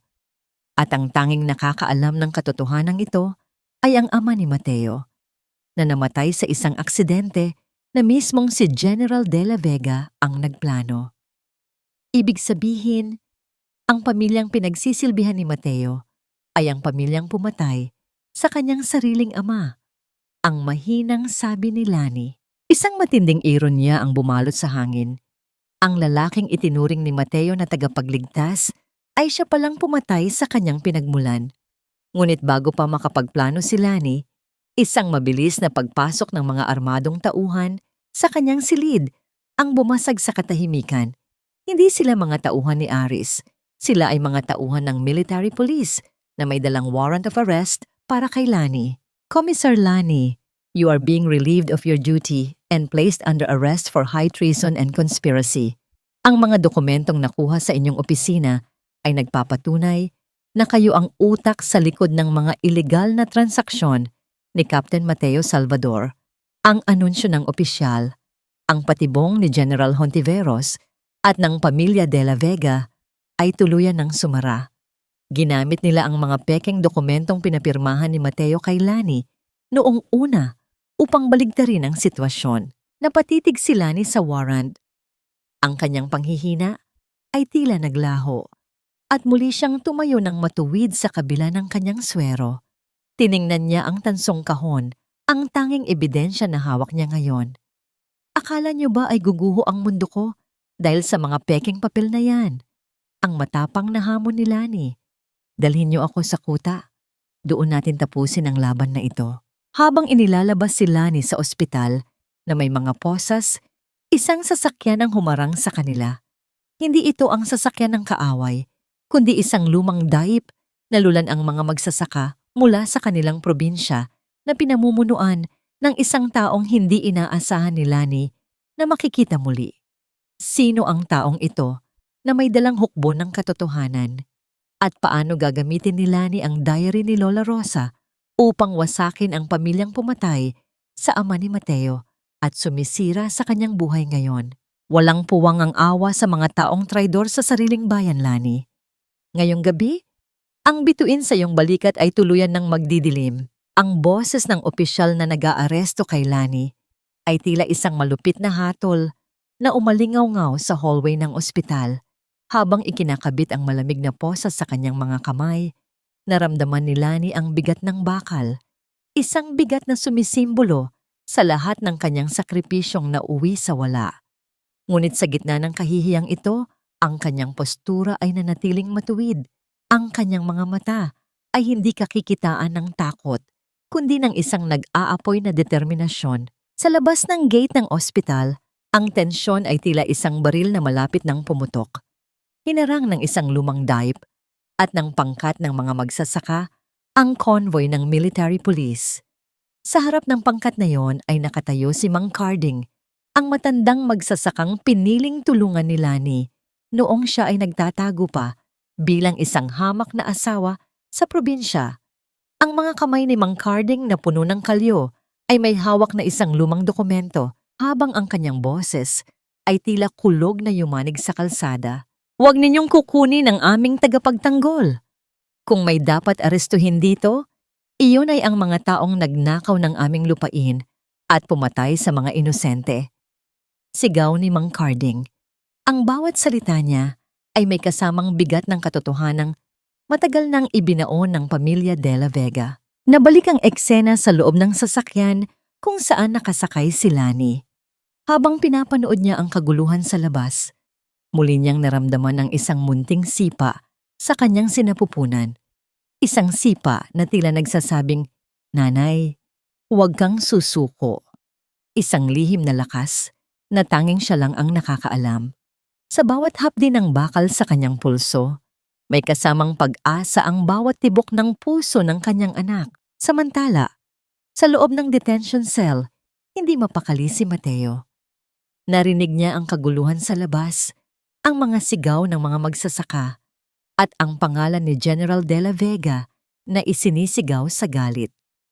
Sa kanyang kamay ay hawak niya pa rin ang isang maliit na piraso ng diary ni Lola Rosa na lihim niyang nakuha bago siya arestuhin. Doon niya nabasa ang huling hiling ng kanyang ama. "Mateo, huwag mong hahayaang lamunin ng dilim ang iyong puso. Ang tunay na kayamanan ay ang pag-ibig ni Lani, hindi ang ranggo na alok ng mga De La Vega." Isang matinding pagsisisi ang dahan-dahang lumulunod kay Mateo. Ang bawat alaala ng kanyang pagtrato kay Lani ay tila isang latigo na humahampas sa kanyang kaluluwa. Napagtanto niya na ang pamilyang pinagsilbihan niya, ang pamilyang naging dahilan ng kanyang pagtalikod kay Lani, ay ang pamilya ring pumatay sa kanyang sariling ama. Ang kanyang buong buhay ay naging isang malaking kasinungalingan. Biglang bumukas ang pinto ng kanyang selda. Pumasok si General De La Vega. Ang kanyang muka ay puno ng isang mapanganib na kalmado. "Mateo, may huli akong alok sa'yo," ang malamig na sabi ng general habang inilalapag ang isang baril sa ibabaw ng maliit na lamesa. "Testify against Lani. Sabihin mo na siya ang pumilit sa'yo na pumasok sa korupsyon. Gawin mo ito at lilinisin ko ang pangalan mo. Kung hindi, alam mo na kung saan ka pupulutin, kasama ang matanda mong ina." Tumingala si Mateo sa general.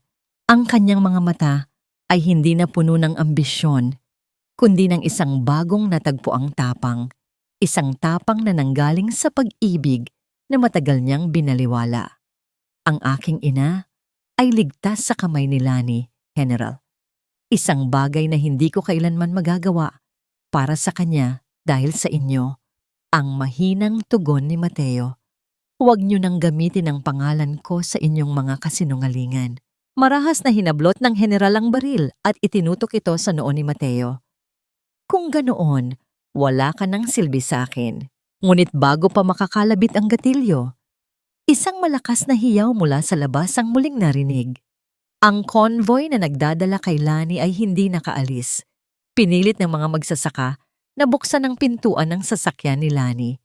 Si Colonel Aris ay mabilis na kumilos, hindi bilang isang sundalo ng estado, kundi bilang isang sundalo ng katarungan. Inilabas niya ang tansong kahon at itinaas ito sa harap ng lahat. Ang katotohanan ay hindi kayang ikulong ng anumang rehas. Narito ang ebidensya ng pagpatay sa ama ni Captain Mateo Salvador at ang pagnanakaw sa lupain ng mga magsasaka. Sigaw ni Aris. Napaatras ang mga opisyal ng military police.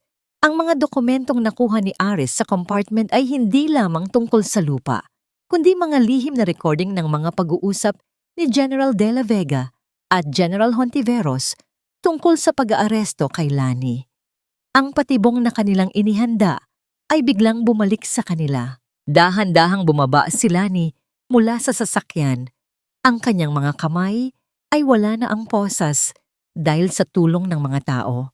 Naglakad siya patungo sa gate ng headquarters. Ang bawat hakbang ay may kasamang awtoridad na tila isang tunay na general. Ang ulan ay muling nagsimulang pumatak. Ngunit sa pagkakataong ito, hindi ito ulan ng kalungkutan, kundi ulan ng paglilinis. Mateo, sigaw ni Lani nang makita ang asawa sa bintana ng detention cell, na noon ay may baril pa ring nakatutok sa ulo mula sa loob. Ang katahimikan ay naging nakakabingi. Isang putok ng baril ang umalingaw-ngaw sa buong paligid. Sino ang natamaan sa putok na yon? Ang general ba na desperado ng manatili sa kapangyarihan? O si Mateo na nagpasyang ibuwis ang buhay para sa huling pagkakataon ng kaligtasan ni Lani? At paano makakaapekto ang trahedyang ito sa bata na nasa sinapupunan ni Lani? Wala kang mapapatunayan, Lani. Kahit mamatay ang lalaking yan, ang mga papel na may pirma mo ang hihila sa iyo sa impyerno kasama namin. Ang boses ni General De La Vega ay puno ng lason. Kahit na ang kanyang mga kamay ay kasalukuyan ng pilit na ibinabalakang ni Colonel Aris. Sa loob ng maliit na detention cell, ang amoy ng pulbura ay masangsang at nakakasuffocate. Ang usok ay dahan-dahang humahalo sa malamig na hangin, tila isang anino ng kamatayan na ayaw lumisan. Sa sahig, nakasandal si Mateo sa malamig na pader. Ang kanyang kanang balikat ay duguang-duguan. Ang pulang likido ay dahan-dahang kumakalat sa kanyang puting kamiseta, tila isang mapa ng kanyang mga pagkakamali. Hindi siya ang binaril ng general sa ulo.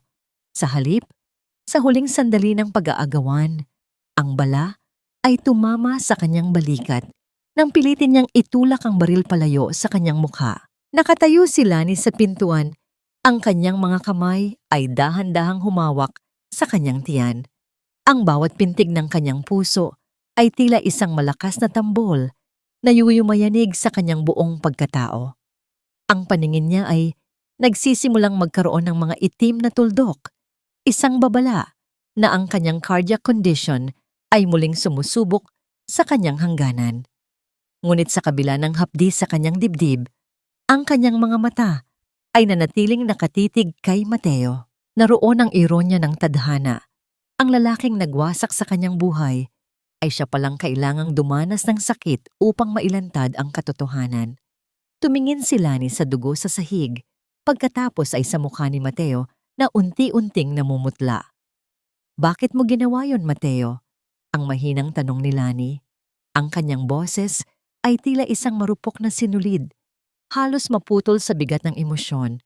Hindi mo kailangang magpakabayani para sa akin. Isang mapait na ngiti ang sumilay sa mga labi ni Mateo habang hirap siyang humihinga. Hindi ito para sa'yo, Lani. Para ito sa bata. Para kahit paano, hindi siya mahiya na ako ang naging ama niya. Dahan-dahang lumapit si Lani.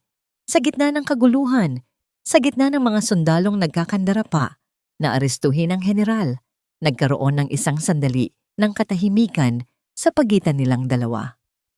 Ito, dahan-dahang inabot ni Lani ang kanyang kamay at hinaplos ang dulo ng daliri ni Mateo na nakalapat sa sahig.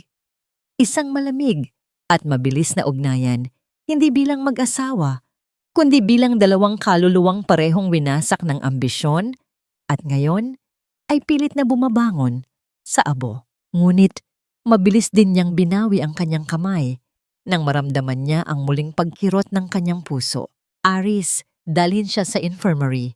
Siguraduhin na mabubuhay siya upang harapin ang korte. Ang malamig na utos ni Lani.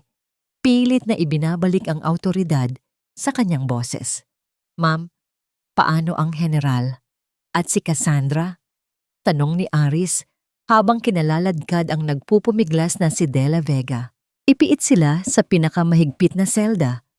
Kunin ang lahat ng dokumentong hawak ni Mateo, ang diary ni Lola Rosa at ang mga dokumento sa tansong kahon. Iyon ang magiging huling pako sa kabaong ng kanilang kapangyarihan. Tugon ni Lani. Sa labas ng headquarters, ang ulan ay tila naging isang malakas na unos. Si Cassandra ay nakita sa parking lot, pilit na tumatakas gamit ang kanyang mamahaling sasakyan, ngunit hinarang siya ng pangkat ni Mang Carding. Ang mga magsasakang dati ay hinahamak niya ay siya palang bumaklas sa kanyang daan patungo sa kalayaan. Ang bawat sigaw ng mga tao ay tila isang paniningil sa lahat ng taon ng pang-aapi. Nabalik si Lani sa loob ng kanyang opisina, ngunit ang bawat hakbang niya ay tila paglakad sa ibabaw ng mga bubog. Napasandal siya sa kanyang malaking mesa. Ang kanyang hininga ay naging kapos, at ang bawat buntong hininga ay may kasamang matalas na sakit sa kanyang dibdib. Kinuha niya ang diary ni Lola Rosa, ngunit ang mga letra sa pahina ay nagsimulang magsayaw at lumabo. Biglang tumunog ang intercom. Komisar, may tawag mula sa National Defense, si General Hontiveros. Nagdeklara siya ng martial law sa loob ng base. Papunta na rito ang kanyang mga tauhan upang bawin ang mga ebidensya. Itinuturing na kayong rebelde. Ma'am, nanlalamig ang buong katawan ni Lani. Ang traitor ay hindi lang pala ang pamilya Della Vega. Si General Hontiveros, ang taong akala niya ay kanyang sandigan sa militar, ang siyang tunay na utak ng lahat. Ang pag-aresto kay Della Vega ay isang pain lamang upang lumabas si Lani sa kanyang kuta. Aris, kailangan nating ilikas ang mga dokumento. Hindi natapos ni Lani ang kanyang sasabihin. Isang matinding sakit ang gumuhit sa kanyang sinapupunan, kasunod ng isang kakaibang pakiramdam ng pagkabasa sa kanyang paanan. Ang kanyang paningin ay nagdilim ng bahagya at ang kanyang mga tuhod ay tuluyan ng bumigay. Napaluhod si Lani sa sahig. Ang diary ni Lola Rosa ay nabitawan niya at nagkalat ang mga pahina nito. Ang bata, Aris. Ang bata. Ang huling bulong ni Lani bago siya tuluyang bumagsak sa sahig sa gitna ng madilim na opisina habang naririnig ang tunog ng mga helicopter ni General Hontiveros na papalapit sa headquarters. Mamamatay ba ang huling pag-asa ng katarungan kasabay ng panganib sa buhay ni Lani at ng kanyang anak? At sino ang magliligtas sa kanila ngayong ang buong hukbo ay itinuturing na silang mga kaaway ng Estado? Hindi ko na kaya, Aris. Ang bata. Huwag niyo siyang hayaang makuha nila ang bata. Ang tinig ni Lani ay isang gumuho at marupok na bulong, halos malunod sa dagundong ng mga elis ng helicopter na paikot-ikot sa ibabaw ng headquarters. Nakahandusay siya sa malamig na tiles ng kanyang opisina. Ang kanyang katawan ay tila isang kandilang, unti-unting nauubos ang ningas. Ang bawat hapdi sa kanyang sinapupunan ay tila isang malupit na paalala na ang kanyang anak ay pilit na gustong lumabas sa gitna ng isang daigdig na nais silang wasakin. Sa labas, ang gabi ay maliwanag hindi dahil sa bituin, kundi dahil sa mga searchlight ng mga tauhan ni General Hontiveros. Ang bawat yabag ng sapatos sa hallway ay tila tunog ng kamatayan na papalapit sa kanyang pinto. Narito ang rurok ng ironya. Si Lani, ang babaeng umakyat sa pinakamataas na ranggo upang magdala ng katarungan, ay ngayon ay isang biktima na hindi man lang makatayo upang ipagtanggol ang sarili niyang dugo at laman. Dahan-dahang gumapang si Lani patungo sa diary ni Lola Rosa na nagkalat ang mga pahina sa sahig. Ang bawat galaw ay may kapalit na matalim na sakit sa kanyang dibdib. Ang kanyang puso ay tila isang makinaryang punong-puno ng buhangin. Nahihirapang umikot, nahihirapang magbigay ng buhay. Sa bawat paghinga, ramdam niya ang panunuyo ng kanyang lalamunan at ang lamig ng pawis na bumabalot sa kanyang buong pagkatao. Bakit ngayon pa? Bakit sa sandaling hawak ko na ang katotohanan Doon pa ako tatalikuran ng sarili kong katawan. Ang mapait na tanong ni Lani sa kanyang isipan. Biglang bumukas ang pinto. Pumasok si Colonel Aris. Ang kanyang mukha ay puno ng alikabok at dugo. Ngunit ang kanyang mga mata ay nanatiling tapat.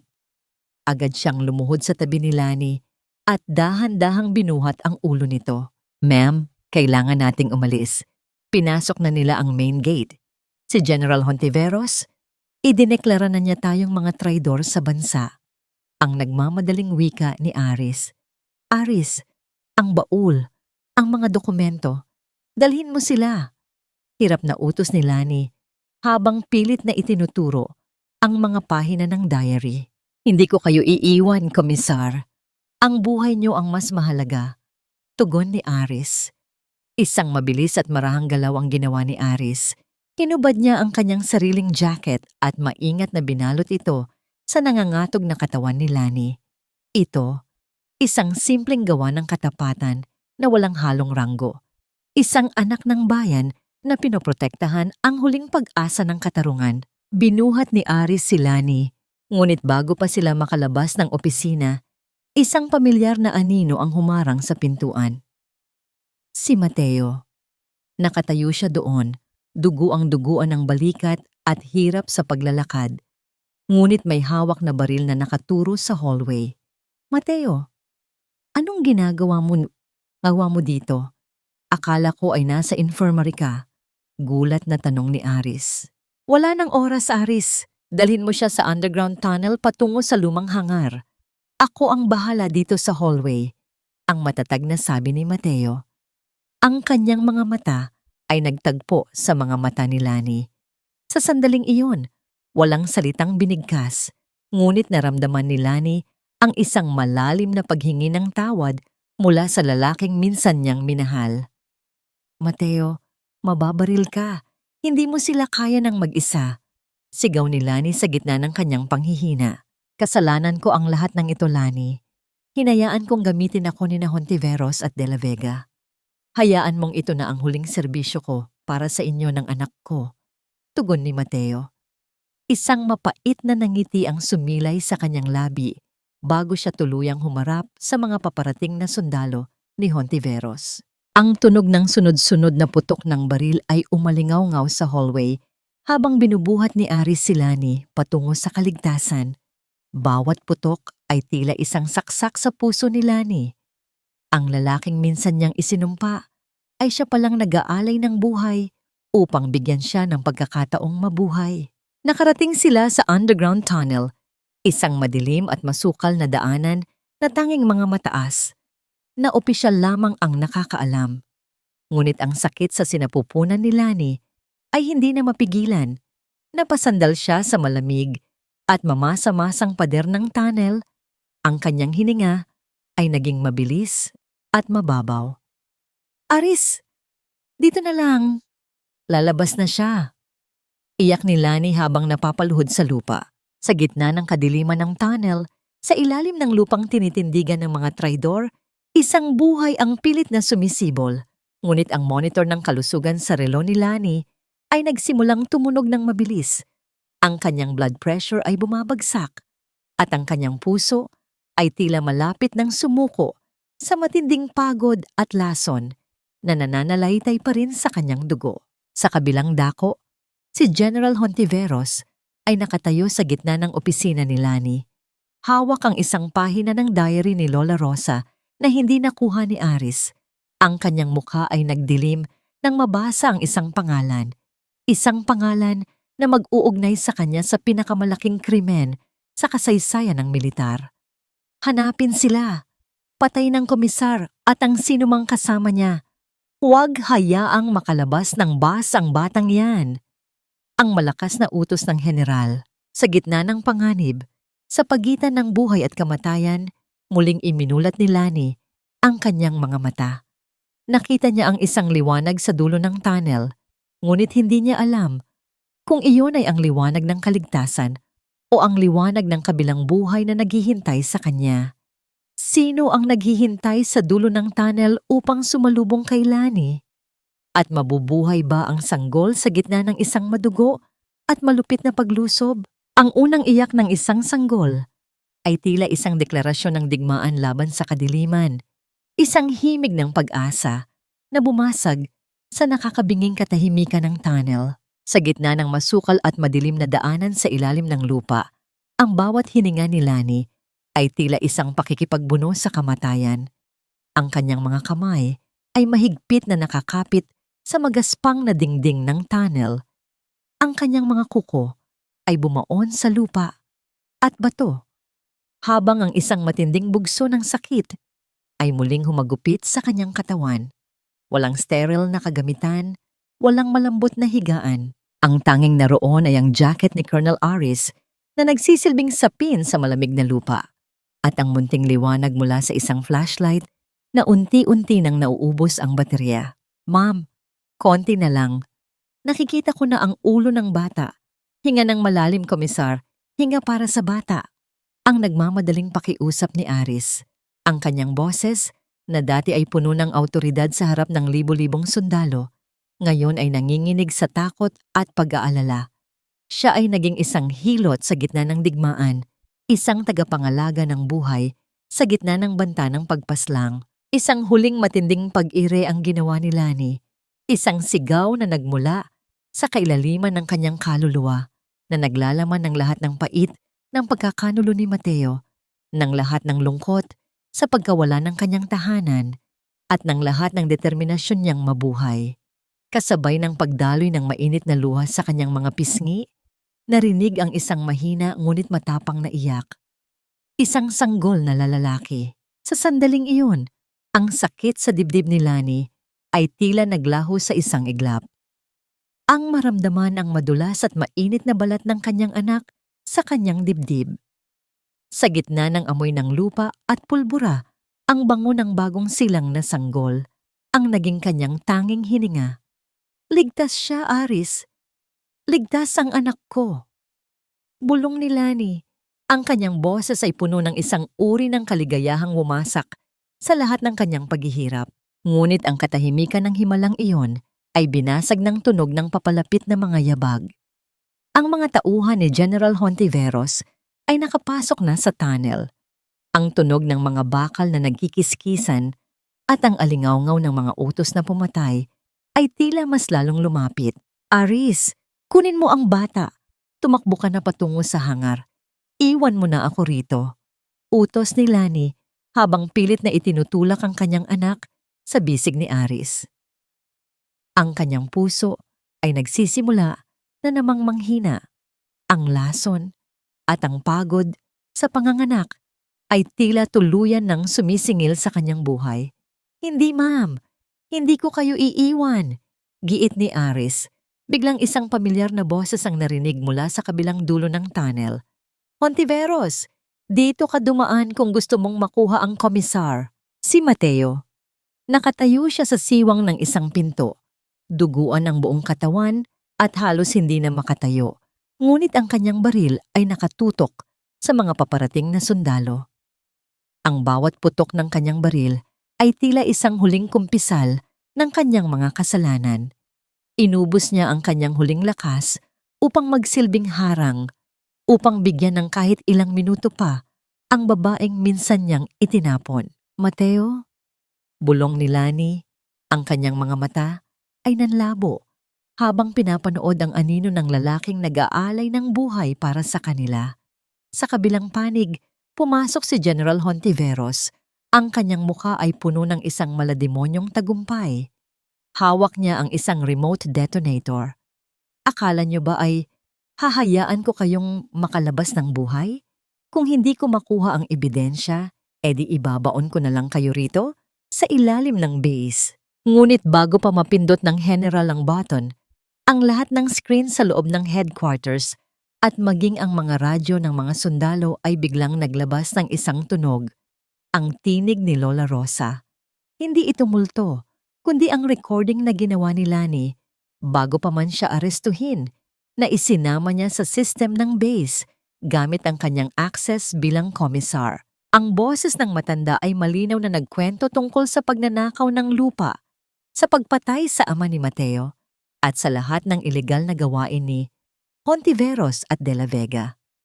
Kasabay nito ang paglabas ng mga dokumento sa bawat computer terminal ng militar. Ang buong hukbo, na dati ay sunod-sunuran, ay biglang natigilan. Ang katotohanan ay tila isang malakas na agos na humuhas sa bawat kasinungalingan. General Hontiveros, tapos na ang laro. Ang boses ni Aris na umalingaw-ngaw sa tunnel. Sa gitna ng kaguluhan, nakita ni Lani ang mga tauhan ni Hontiveros na dahan-dahang ibinababa ang kanilang mga sandata. Ang katapatan nila ay nabali ng katotohanang narinig nila. Ang general ay napalilibutan na ng sarili niyang mga sundalo na noon ay puno na ng puot. Ngunit para kay Lani, ang paligid ay unti-unti nang nagdidilim. Nararamdaman niya ang lamig na gumagapang mula sa kanyang mga paa patungo sa kanyang puso.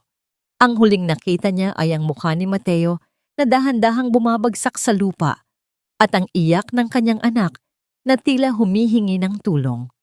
Aris, ang diary, ibigay mo kay Mateo. Ang huling tibok ng puso ni Lani ay tila isang mahinang kalabog at pagkatapos ay wala na.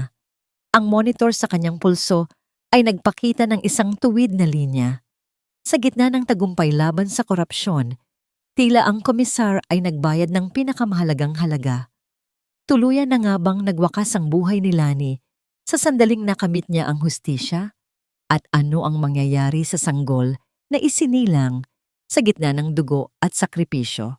Ang katahimikan sa loob ng silid ay tila isang malalim na hukay, ngunit ang bawat tibok ng pusong muling narinig ay isang himig ng tagumpay laban sa kamatayan.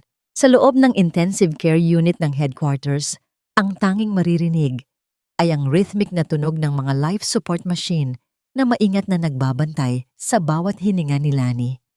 Matapos ang madugong gabi sa tunnel, kung saan ang kanyang puso ay panandaliang tumigil, tila isang himala ang muling pagmulat ng kanyang mga mata.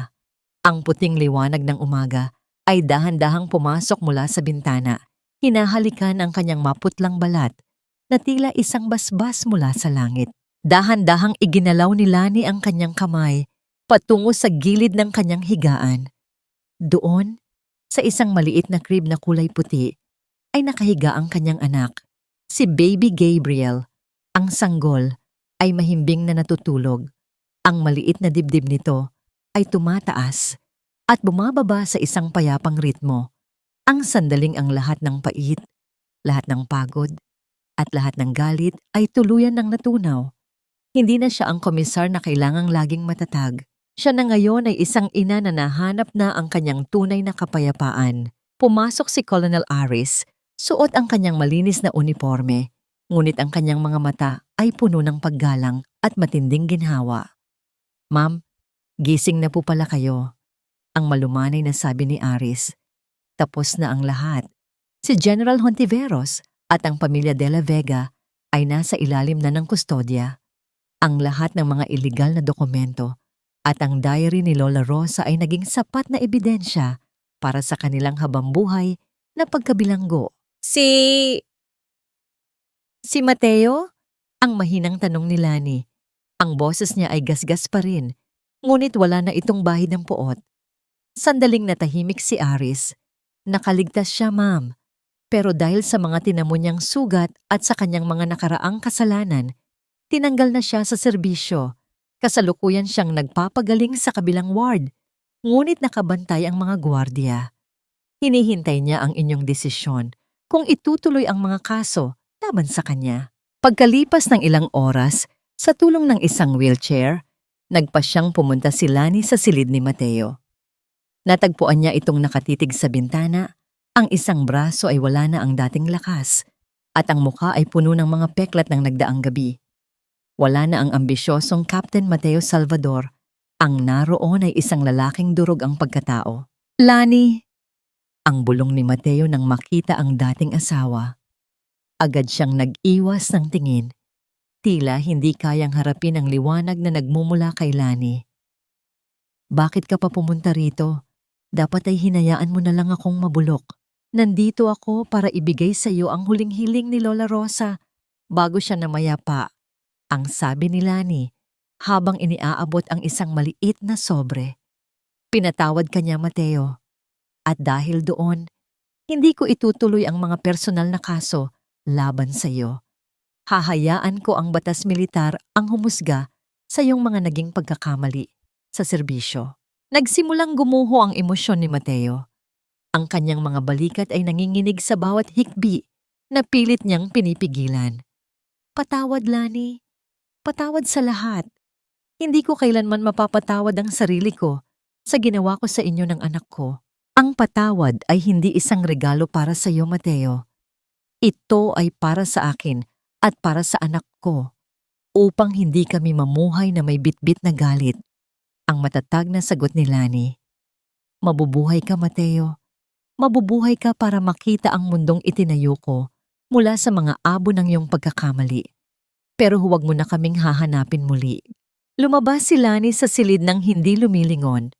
Sa labas ng ospital, sinalubong siya ni Mang Carding at ng mga magsasaka mula sa probinsya. Ang kanilang mga ngiti ay tila sikat ng araw pagkatapos ng bagyo.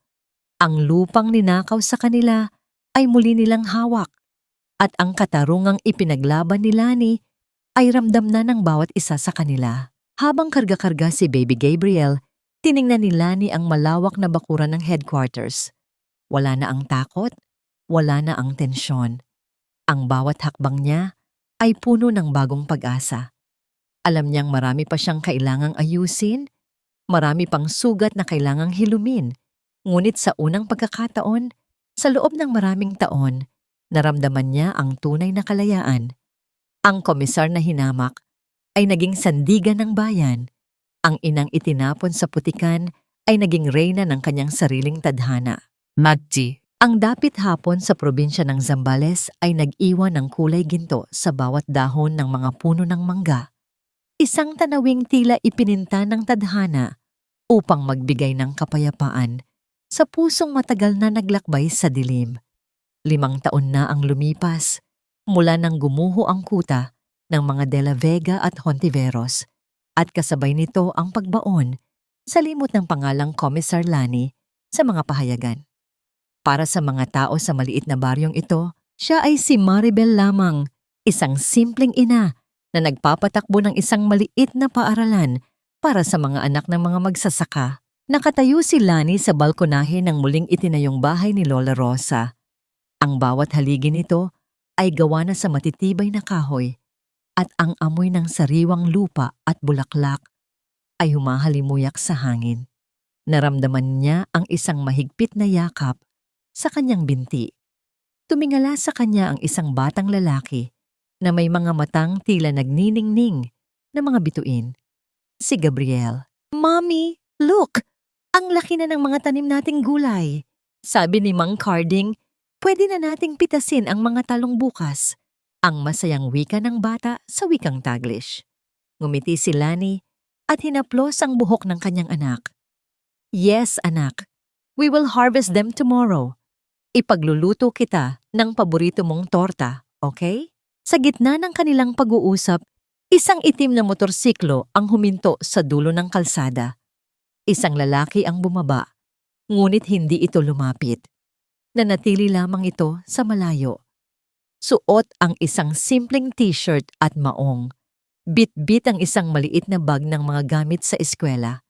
Inilapag ng lalaki ang bag sa tabi ng gate at tumingin ng matagal sa direksyon ng bahay bago muling umalis ng walang sinasabing anuman. Alam ni Lani na si Mateo iyon. Buwan-buwan ay nagpapadala ito ng mga gamit para kay Gabriel, mga lihim na suporta na nanggagaling sa kanyang kakarampot na kita bilang isang mekaniko sa kabilang bayan. Hindi kailanman sinubukan ni Mateo na lumapit o humiling na maging bahagi muli ng kanilang buhay. Batid ni Mateo ang hangganan ng kanyang kasalanan at ang kanyang pananatili sa anino ay ang kanyang paraan ng pagpapakita ng pagsisisi. Dahan-dahang kinuha ni Lani ang isang lumang litrato mula sa kanyang bulsa, ang litrato ni Lola Rosa na nakangiti sa gitna ng bukid. Sa puntong ito, masasabi ni Lani na ang lahat ng sugat ay tuluyan ng naghilom.